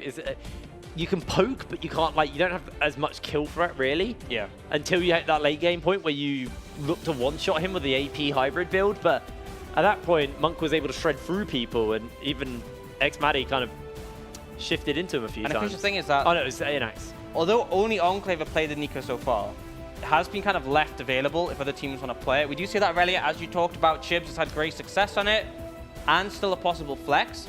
And we did see Haddow pick up that Alistair to go with the Rek'Sai. So round out that support jungle combo, I think they've had a lot of success in that. A lot of CC, so if they do lock someone down. I'm fairly they're going certain all anywhere. 3 wins are on Chibs with the Aurelia. Yeah. So he's been looking really, really fantastic on it. Nolty probably does I want would to like- avoid I would the like the Elise. Sejuani. Yeah, I feel like that's a bit I better. think the reason it works so well with the Aurelia is because the Aurelia can really easily dive in, instantly start stacking that passive, and you know Krogson likes to play mages. It's not fun if you're playing a mage, especially when Lissandra's off the table, and you can get locked up so quickly by this Aurelia Sejuani combo. So for me, if I'm Krogson, I'd be wondering, what am I going to play into this? I think with this third pick, you might even have to lean towards something like take the Vladimir if you want a good lane for Kerberos and ban away counters, or even for Krogson himself, because that might be the one pick that can survive. But we'll go back to the Orianna, which he's played a lot before. does offer a nice team fight here for Yeah, Diabolus. it has good team fight, it has good shielding when you get dived onto, but I'm still a little bit concerned about what Nolty and Chibs can do. We'll have to see how much pressure they apply. Well, we're into ban phase 2. Let's have a look at what Diabolus are looking to take off the board. 80 carries have been untouched so far, so maybe we see something like the Ezreal get taken away. That's the Cogmore. Yeah, for me, if I was Diabolus, I'd ban Cogmore Kai'Sa. If I was M&M, I'd probably look at potentially the Vladimir from Kerberos, and then maybe the Ezreal away from Musa. But, I mean, it's up to them what they want to take away. I think definitely saying, right, Monk, we're going to get you off these carries is a smart move. There's a really solid team fight already coming out from Diabolus. Yusuf did actually whip out the Vayne as well. We have seen it True. already here. Wasn't a big fan of it, No, but he but he did. He likes to flex. They do what I said, and they ban away the Vladimir. Makes a lot of sense. I think, to me, the Kai'Sa is just a pick that Monk really falls back on. And again, they played that in the game they had against Fnatic. The Aurelia dived in, they had the Kai'Sa to follow. So I would want to take that away as well. And they're actually going to go for the Tristana, which is interesting to me, because Monk has definitely leaned more towards that Kai'Sa. So it may be that Yusuf himself wants to take it. Yeah. That would make a lot of sense to me if they want to take it on this first red side Yorick pick. is open still. Yorick is open. It's a good pick for Kerberos. If you really want to target that split push, then that's what you want to ban right now. I feel like your ban is Ezreal Yorick here, but whatever one doesn't get banned, I think Diabolus just first pick. Yeah. Coming out of this ban phase, and just taking the Kai'Sa, it's both They'll open. take the Kai'Sa. So the Ezreal's available, which is fine. I mean, the Kai'Sa's are now for Monk too. We said Yusuf probably left it open for himself. This means now in this position, you could potentially take the Yorick for yourself. I feel like if you leave it to a last pick, sure, you can counter, which they might be going for, but the risk is Mummus might be able to pick up himself. And do you have something that can answer that Yorick? Is the question I have for Kerberos. Fairly low win rate here within the UKLC. Yeah, it has been, and I think a big part of that where we saw the academy teams pick it both this week, both lose on it. Yeah. And it's a sort of pick where you have certain item win conditions where you spike and you have to make the pressure, and if you get too far in, you're just not going to do that well. And the thing is, it's difficult to play as well because you can't just fire mystic shots at the Sejuani and expect to win. And that is pretty interesting. That is very interesting. We have seen some mixed success on the Kaiser with 2 games, Kalista. 1 win, 1 loss. Not the Kaiser. Sorry, Kalista. Yeah, so this is a very aggressive bot lane. Thresh Kalista is like going back to when Kalista was super meta that is so strong. It's very difficult to play into because if Hado gets flayed back once, you start stacking those spears, it's hard really to do anything. The issue with it, however, is the fact that you're going up against an Alistar. Yeah. If the Alistar combos you, there's not much you can do to outplay that.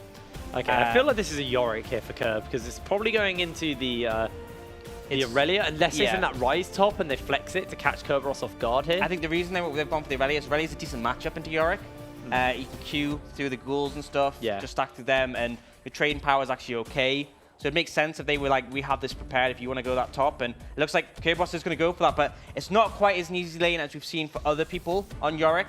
Aurelia can definitely hold her own. If they put that Aurelia top, there's still the option to put the Rise top. 60% ban rate, 100% win rate. We're seeing so much priority put onto this pick, and Kerberos once again going to get his hands on it, and he looked fantastic last time we saw him on that Yorick, split pushing for days. Yeah. Heavily impactful. Got that big 1v3 off as well. And I mean, looking at these comps, what are we expecting? What are our conditions? What are we looking for Eminem to do to win this game? And the same can be said for Daedalus. I mean, for Eminem, you have to get on this backline. It really comes down to who botches the engage. If there's a good engage from either side and they manage to kill the carries, it's going to go great. If you get a shockwave onto the Kalista, great. But if you botch it, the Kalista will kite you out and you will lose. And then it works the other way. If you can get on top of the Orianna or the Ezreal, you're going to do great. Otherwise, it's a bit shaky. So it's quite a tricky one because both teams aren't going to be too keen on engaging. I think the advantage definitely goes to Daedalus because they have the Alistar and the Orianna, which offers a lot. But the split push is going to be a bit of a dicey one because I think in the later stages, Yorick's going to come out ahead. But the issue is we've seen Curve fall really far behind before. And if you're up against a Rise, he scales pretty well. You can't just go, okay, I've fallen behind now, he's a Jarvan, and eventually I'll just take over the game. The Rise is going to be powerful enough just to keep you at bay, and if they get a big lead from that, it might get tipped onto Eminem's favor for that split. Well, the question is can Daedalus take their spot at the top of the tower for the first time for this team within the UKLC, or will Eminem retain on top of that tower? And then if that is the case, again, we start next week with another 5-game day.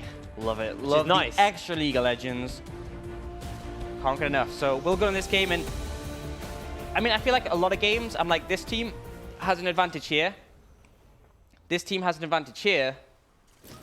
But this one, both teams have a bit dicey win conditions that kind of counteract each other. Well, before all the action starts to break out, I do believe we have ourselves an interview standing by. Alex from Eminem. Who is the manager, goes by the name Officer Naughty. Hello, Officer Naughty. Hi, guys. How you doing? Yeah, not bad, thank you. How are you guys? Yeah, I'm good, man. Good. Pretty swell. I miss casting you as a support, by the way. Oh, yeah, my one season as a semi-pro player, Arena Clash, Yeah, second man. place. Yeah.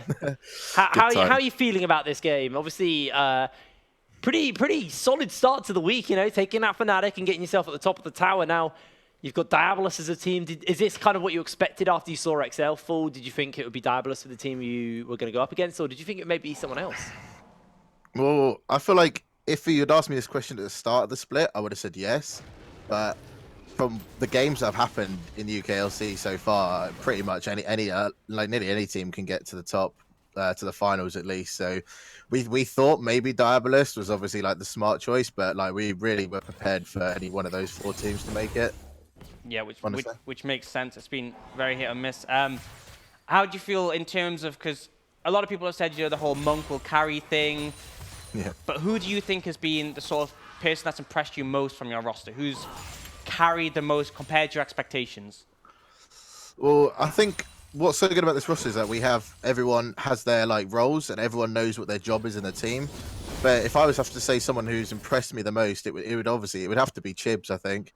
The guy's come from being a rookie playing no competitive games at all, like before here, to like the hours that he puts in with our coaches, staff, and our analysts, like the drive he has to improve as a player is just like phenomenal.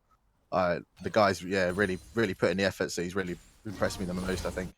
And kind of as a follow-up to that point, looking at like the roster you've built here, obviously at the beginning of the season, we really, you know, the main storyline, the main kind of point about the Diabolus roster was it was all Yusa. It was the Yusa show.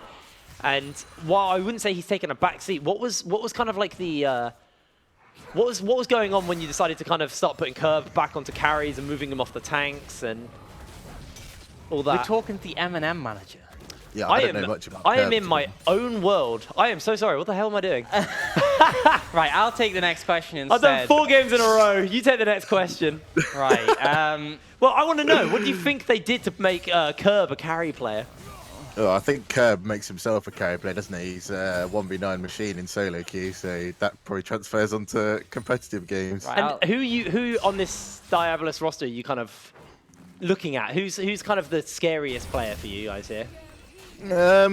Like we feel like their jungle mid lane combo is pretty strong. Like I feel like those two have played together quite a bit, and then obviously you can never sleep on Kerberos, so the guy comes out of nowhere, doesn't he? With just wins games, like just from he could be like 0-10, he'll just win a game. So yeah, you can't sleep on Kerberos, but mostly worried about I think their jungle mid.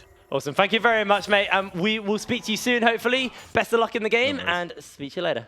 Yeah, thanks very much, guys. See ya. I'm such a dope. I am such a dope. Anyway, let's focus on what's going on in this game right now. Oh, Mumus looks to be in a bit of trouble. Getting a gank here from Monkeys. There's going to be the knock-up onto Mumus. They're looking for the damage. The Spade comes down, and ferocious bite. Monkeys picks up the kill. And then kisses his bicep to celebrate.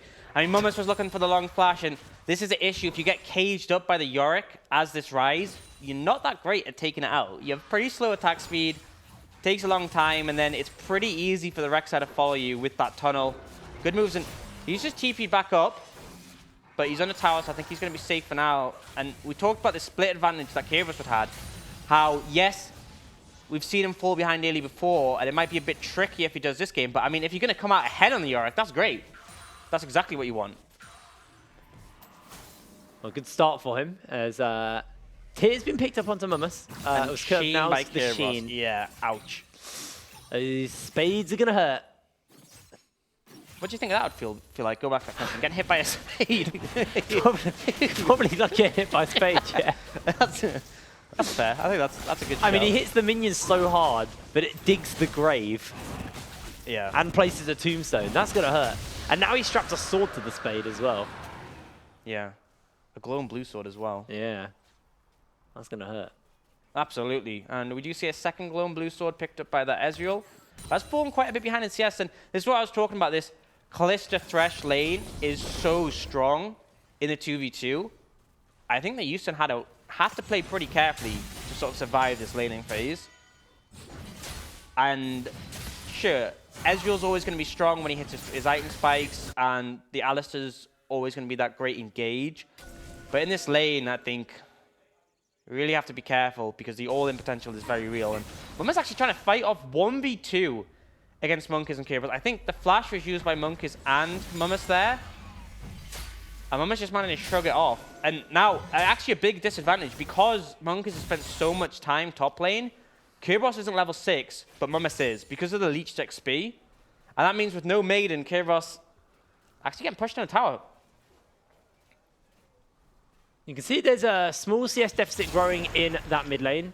Monkeys, while he's put a lot of attention into the top lane, is still pretty comfortable here for the moment. Does get spotted out by the Scar's Bloom. The largest problem I do see here for Diabolus is in this bot lane, as Yusa is falling behind in CS, but he has got the Collectomancy. He is the Ezreal, so he can just get that passive gold nice and easy to try and keep himself at least equal with Monk. But we know what it's like when Monk gets ahead. Yeah, but I mean, that's the thing, is that you expect this cluster to win out in lane. It's just the fact that if you pin this carry down, you can definitely punish it. Alrighty, well, you guys at home were voting away on the Twitch for who you thought was going to win this game, and 60% of you are in the favor of Diabolus. You voted Enclave in the last game, so it looks like you guys have been sold by this team. Yeah, I mean, I see I see Kerberos on the Yorick, and my vote is sold, so I can understand that one. It's sold, is it? Yeah. He bought you. Yeah, with his great Yorick plays. I mean, he's won me over with them. Not gonna lie, he played fantastically well, but Chibs is on this Aurelia. He's been so comfortable and so competent on this champion for the last few weeks. Every time we've seen him on it, he's been massively impactful. Even in that game where it was the kind of Monk Cogmore show, he was such an effective frontline, so annoying and such a nuisance that Monk just remained untouched the whole time. Yeah, and even when he had a rough laning phase, he manages to come back and do a lot later, so gotta give credit to that. And we've actually seen an all-in here. Shockwave being used. Does not have that ultimate, did already use the Vanguard's Edge, and it's forced to run away. Does hold on to the flash, though. Bit of a back and forth. No summoners, but the ult used by both mid laners, and both Monkeys and Nolty just in the area, sniffing things out, ready if something more was to happen. But for now, been quite a tame game.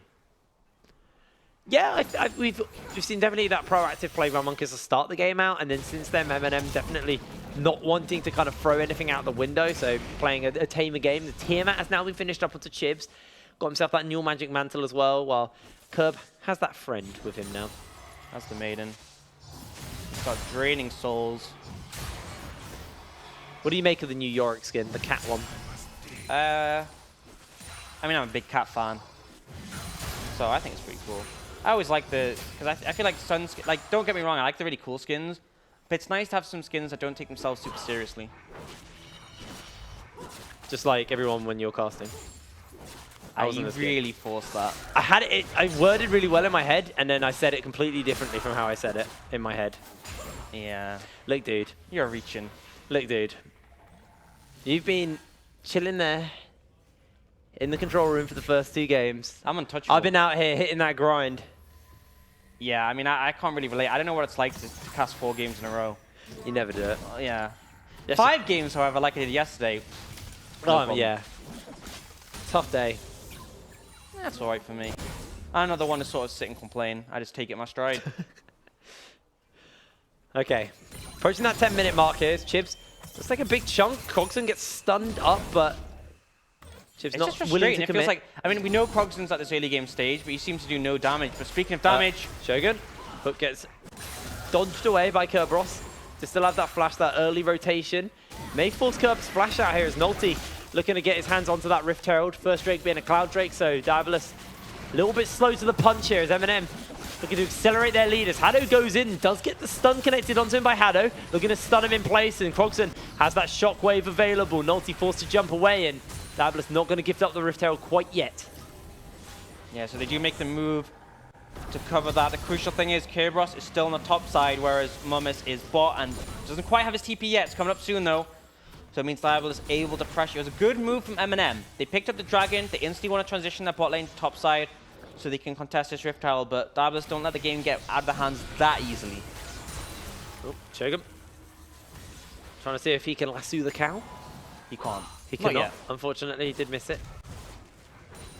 He did make some great plays last time he played Thresh up against Fnatic, but haven't seen that quite come out yet. One of the advantages, because of all that time bought, Mummis able to chunk away on this tower pretty heavily on the bot side. Yeah, doing some serious work here. Working his way towards that Archangels as well, which is going to be the first kind of major step towards Rise hitting late game. And we saw what Cogson could do on that champion in the last game. That big cataclysm when he got caught in by 3 members, and him and Curb just stepped up to the plate. And yeah, just turned it around. Monkeys does see this, you know, he has a ward in the pit and he has that tremor sense. And it looks like they're trying to make a move to collapse here. They got that shove in the mid lane as well, so Monk could be in Chib's trouble a little actually, bit the slow. shockwave. This might be the shockwave. Actually, they're turning it around. Cogson forced to use the cleanse. That's going to be the Vanguard's Edge onto 1. Monkeys into the middle of the fight, and that's going to be used to picking him up. A 1-for-1 trade so far. Now Monkeys is chasing for more kills here. Monk's running away. Nolty's there. The flash is used. In comes the Realm of the Flay back, and M&M are able to disengage, only losing 1 member. Very back and forth, quite dicey, but in the end, it's a 1-for-1. That hook from Shogun, crucial to finding Crogson on the back end. Both teams commit a lot, but I think Diabolus come out ahead just because of the HP advantages they have. And so they'll be able to take the Rift Herald off the back of that.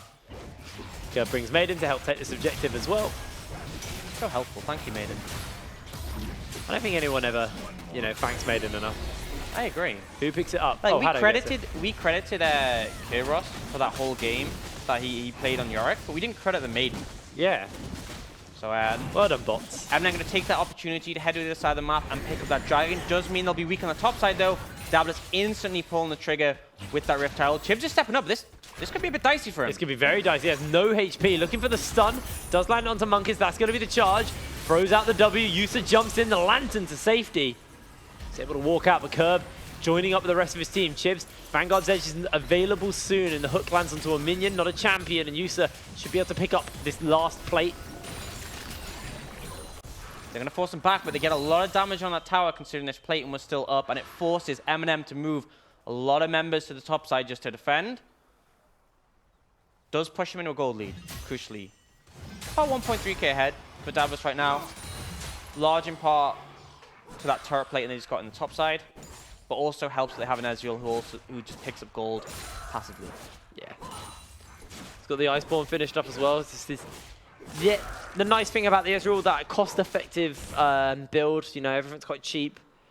Once he hits those 2 items with the mana munis, actually, I mean, one of the things we saw last time Chibs played the Aurelia into Fnatic, X-Mighty went to Sivir, and it felt like as soon as the Aurelia just queued to him, you could just auto him to death. Ezreal has a lot more mobility and kiting potential, I feel. You know, he can use his Arcane Shift over a wall, he can slow him with the Iceborne Gauntlet, so I think definitely in a better position to survive against this Aurelia's pressure in those team fights.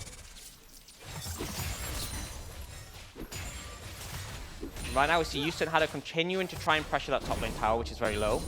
Monk and Shogun push mid in, where Krogson's just sitting wave clear. Now they're trying to roam up, but they might actually be caught out here.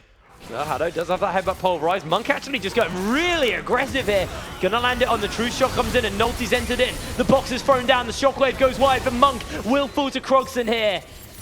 And Chibs not able to find the stun. One quick pick for Daedalus. Overconfident from Monk, decided he was going to make the play happen, but oh, Vanguard's Edge, and in goes Chibs. He has the Qs, he has the resets, the Lantern's on, and Chibs jumps in. Yusa goes down, and 2 quick kills in return to Eminem. Just as I was saying, overconfident by Monk, Yusa steps up and takes a hook to the face. Good play from Eminem to turn that one around, and Chibs there for the cleanup. You see Curb now trying to get onto this turret. The Realm Whoop's coming in comes Mumus, just clears out the Maiden. How much and the gold minion wave. he got, because he got the gold from the Maiden as well. And then he just destroyed that minion wave. Ryze is a very satisfying champion to clear waves with. Yeah. Monk has actually been spotted out here. He's going to have to try and make a great escape. Yeah, he's not actually got all that much tunnel get interrupted there. Tunnel has been interrupted. Krogson can come in with a shield. Monk is just going to be gifted that kill. Shut down. 450 gold in his pocket. That should help him towards that Blade the Ruin King. Yeah, absolutely. Just Monk is overstepping. No reason for him to be there, got caught out, and then gives over, crucially, a shutdown to the Calista, who, after the last play, I was a bit concerned, but he's going to start to get back in that game. And we talk about this 2-item spike for the Ezreal. Calista's 2-item spike is pretty mean as well. Well, Yusa's trying to hold out this tower versus Chibs. Hado is there as well, but they're both a little bit terrified of him at this point. Yeah, that's fair enough. That's completely understandable. The Aurelia is very scary. Sitting on that shield in the TM map, but it's enough to burst down. Hado actually caught out with no ult. This might just be Hado getting himself cooked here, but Chibs is headbutted under the tower. Instantly Qs out once again, and Nolty is gifted the kill. Turret does go down for Curb in the bot lane as well, so Daedalus able to pull back some gold as we do look at this gold lead. Only 100 separates these teams at 16 minutes. Hado just overconfident, walks too far forward with no ult, gets taken out, and this happened a lot when they were playing against Fnatic. Hado just overstepped quite a bit. Actually, no, it wasn't against Fnatic, it was against XL, sorry. Hado just overstepped, got punished pretty heavily, and if he keeps doing it this game, it might actually raise some questions as to whether that's coming. But now they're going down on the Mumus. Well, Mumus already been knocked up, taking a lot of damage from that spade, and he's going to go down as Monkeys picks up the kill. Starting to get worrying, this Yorick.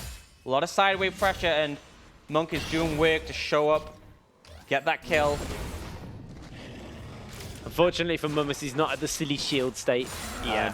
I mean, even if he was, I'm not sure how much he could do when the Yorick gets into melee range.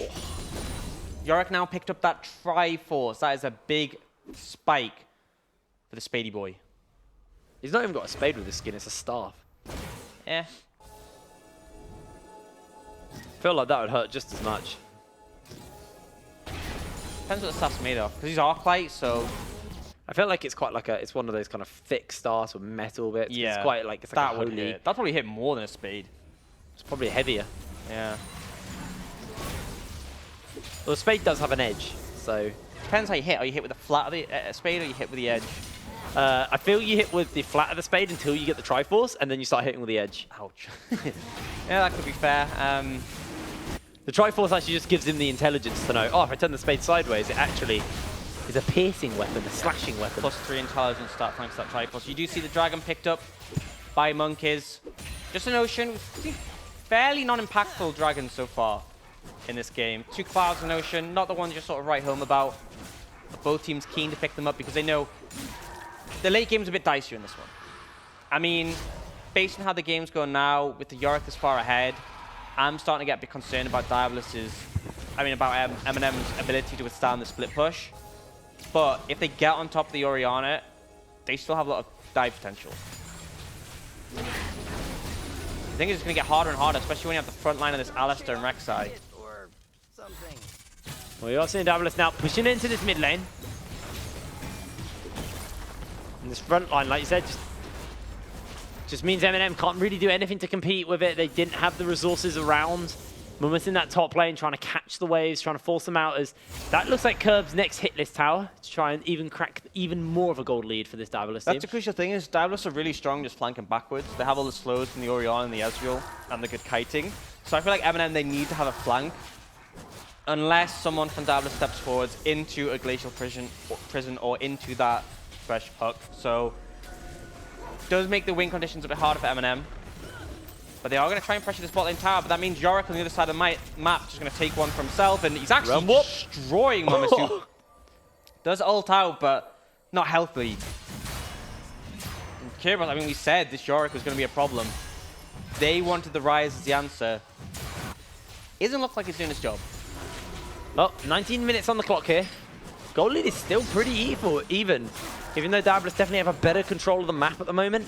I just feel like at any moment, one misplay, one punish could cost either team a massive foothold in this game.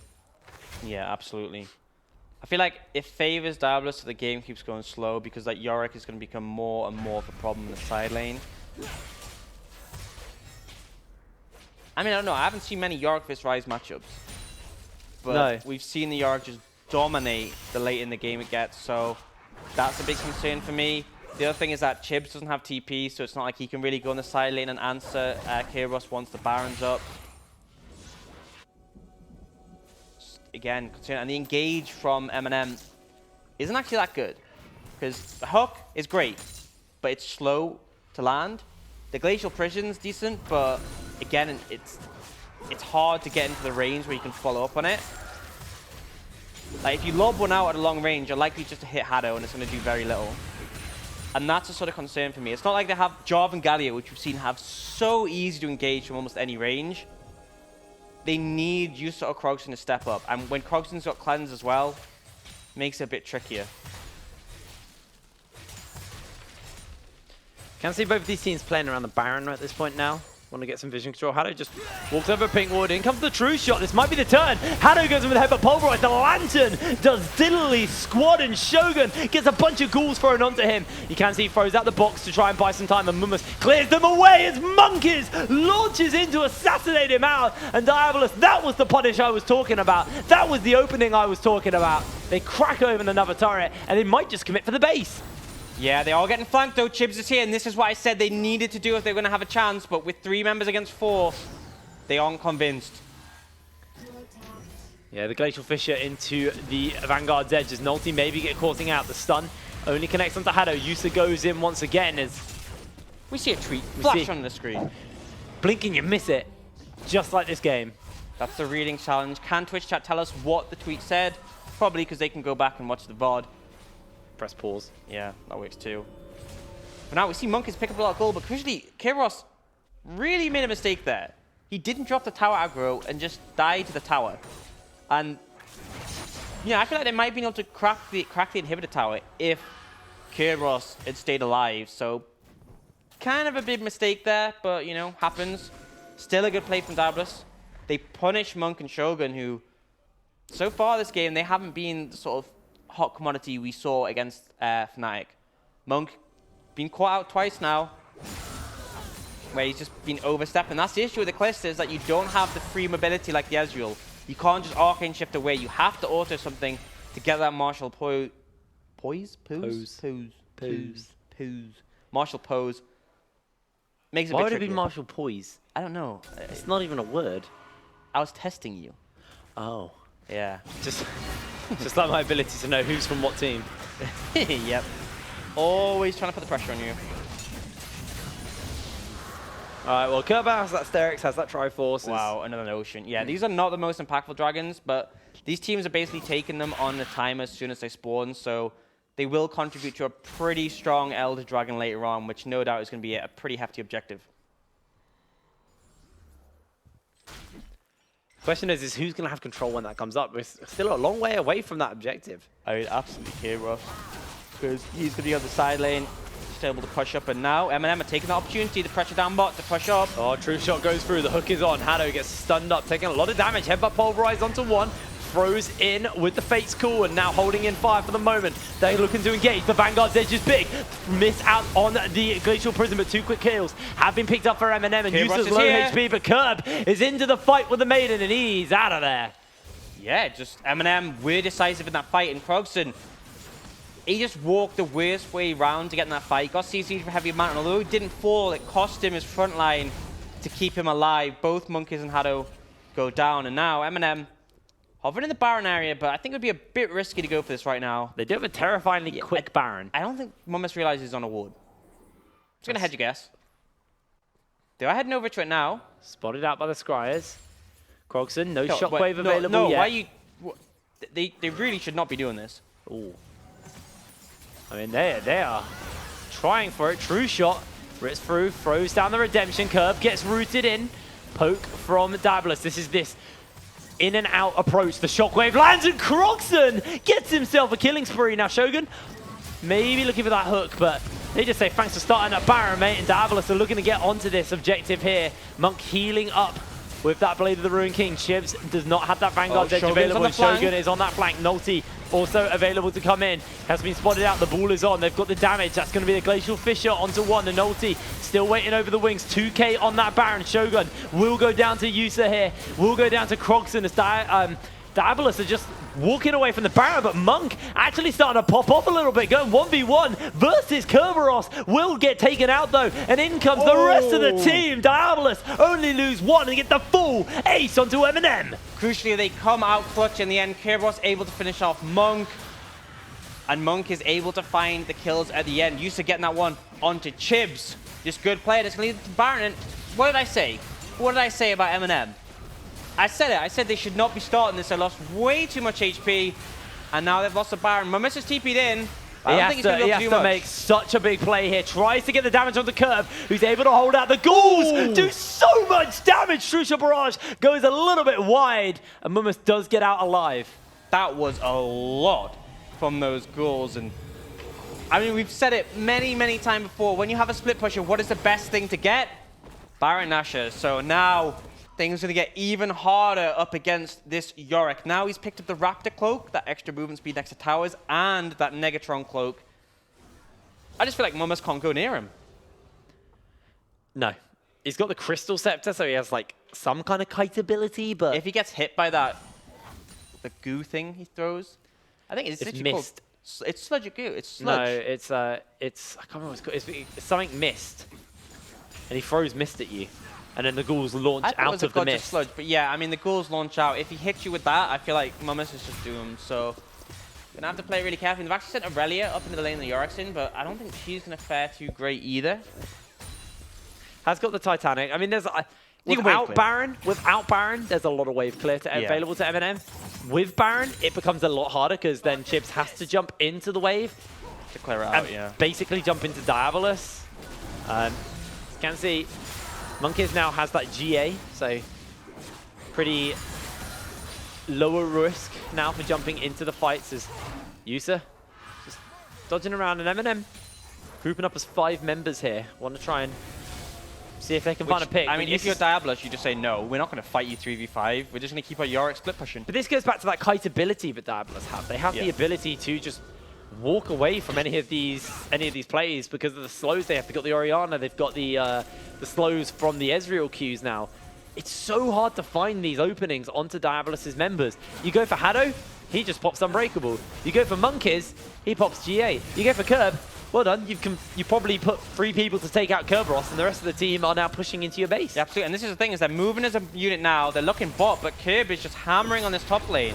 Eminem want to stick together, but this is not what a split push comp's going to do. They're looking for the engage, face though. call. They're going in. The Realm Warp's coming up. The team looking to flank. Chibs gets a stun onto one, but Yusa remains untouched. In goes the Vanguard's edge. The Shockwave goes a little bit wide. Doesn't find an opening as Diabolus already got themselves one. Crogson's burning out with the Ignite, and Nulty should be soon to follow. Down goes one member for Diabolus, but it doesn't matter. The True Shot Barrage rips through and curbs into the fight. Nobody is going to remain as Eminem full once again. Diabolus with the full ace. Yeah, and Eminem go for the play they had to make with Yorick knocking on the base. They don't find the fight. They get 2 members, but in the end of this, Diabolus will take the game off this push. 28 minutes on the clock, and Diabolus are looking to knock Eminem off the top of our Jenga tower and down to the bottom. They're looking to contest this one more time. And for 4 weeks running, we have a new team sitting at the top of the tower. Absolutely. It's been chaotic, but it's been fun. And once again, we have a new team to put up on the wall. Yep. Eminem, it was 2 days he remained on that wall. And then Diabolus comes out. It was a day. A day and a half. Yeah. They got the points. They're quite happy with that as we slowly and Diabolus got more points. Pan over the Nexus exploding. Hello guys, we're back. Man, what a game. I like, the most exciting point is the fact that 4 weeks and 4 different tower champions now at this point. Pretty cool. Great for Diabolus as well, because it actually puts them a lot higher up on the tables. We'll have that table up a little bit later so we can look at where they sit, but this is fantastic here, because now the whole standings have been shaken up, because coming out of week 2 and 3, we were like, oh, it's going to be Fnatic XL show. And then, you know, Enclave step up to the plate, Eminem step up to the plate, and finally Diabolus have also joined them up there. And the top 5 teams now in the UK, it's really up in the air who actually is the best one. Yeah, because I feel like week on week, we have like if you have any tier lists, it just gets switched around consistently. I think I saw someone talking about it, and it's like this player is better than this team's better than this team, but then this team beat this team, so they're all it just piles on top of each other. And at this point, I feel like anyone can beat anyone, and it just comes down to who has the better week. And right now, it's Diabolus. Yeah, and it is Diabolus' jungler Monkeys who is going to take the MVP for today's game. This man has been playing very well all day, to be fair. Yeah, and this Rek'Sai has been given to him 3 times in a row. He's shown why the pick is so strong. And there's a shirt up on the wall. They are the tower champions. Big fan of their new logo, by the way. I like it as well. Big fan of it. It's nice. As, King Poro sits up there with them. I mean, they both got horns, the devil and the Poro. Yeah. Like, fantastic show, though, right? Yeah, let's just go back to that. I think Diabolus... It was a shaky start, and they played versus Bulldogs, and that was their shakiest game of the day. Then they played versus Enclave. It was closer, but it was still a little shaky. Then they played versus Eminem, and it's clean, it's decisive, and the growth. It goes back to this point about the team. The growth from Diabolus for the last 4 weeks has been stellar. They've really stepped up. I think the concern for me was always, you know, they relied on Yusa consistently to carry, but that's just not the case anymore. They've had great games from Monkeys. They've had great games from Kerberos in the split push. Krogson was a monster on that rise earlier. It just feels like everyone has the potential to carry, and it comes down to who's facilitated by the draft or who they need against that opponent. And that's why I feel like they've been so versatile and able to not only... Because the thing is, if you compare who they've had to beat this week, they had to beat XL in the first game, which is a pretty big ask. And then they had to take down Eminem. You know, I mean, it's a given that if you get to the top, you have to take down a lot of teams. And Enclave, to be fair, as well. They've had quite a few hard games. Pretty tricky run. And it's weird, with the hardest game, the game that looked the hardest for them was Bulldogs. I mean... Yeah, that's fair. I think that's fair. But let's have a little look at that leaderboard and see where all of our teams are sitting coming out of week 4. Fnatic Rising do remain at the top, but they are 1 point ahead of Diabolus, who have gone from 3rd place all the way up. But if you look at the other teams, XL now tied with Eminem in 3rd. Enclave on 3 points, though. So even though they've made it up high quite a few times, they need to start punching their way into that tower champion if they want to make playoffs. And the big crucial thing is, because Diabolus are the reigning tower champions, they are guaranteed 3 points for next week.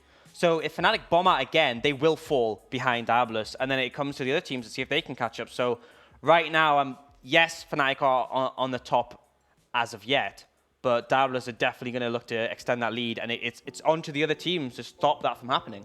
Well, with Monkeys obviously getting MVP, we do want to ask you guys at home over on Twitter at LVPUK who your unsung hero is. So let us know using that hashtag UKLC. The vote will be going up just after the show as well, and then we'll have a vote and we'll reveal that on next week's show, and we'll also reveal it on the weekend as well. I gotta say, for me, it's Krogson. I mean, he's had some great performances. And Monkeys has been great, Krogson's been great. It's been like a duo, but there's been some times I've been like, Krogson could have got that one, like on that Rise game. But, you know, make your vote heard. Decide who you think's your unsung hero. And if there are any games that you missed from this week's games, you can actually head over to our YouTube channel, LVP UK. We can catch up on all of the old games from this week, last week, and I mean, watch yesterday's games. They're the ones you want to watch. Those games were fantastic. They were watch so yesterday's good. games, then watch your days again, then start the start, and then go all the way through, and then watch next week. So, you know, a lot to see. It'll keep you filled until then. Yeah. In the meantime, do make sure that you do get in touch with us about all your top plays and everything like that, as we'll be watching on the Twitter. And whoever makes the best comment will not win this Poro.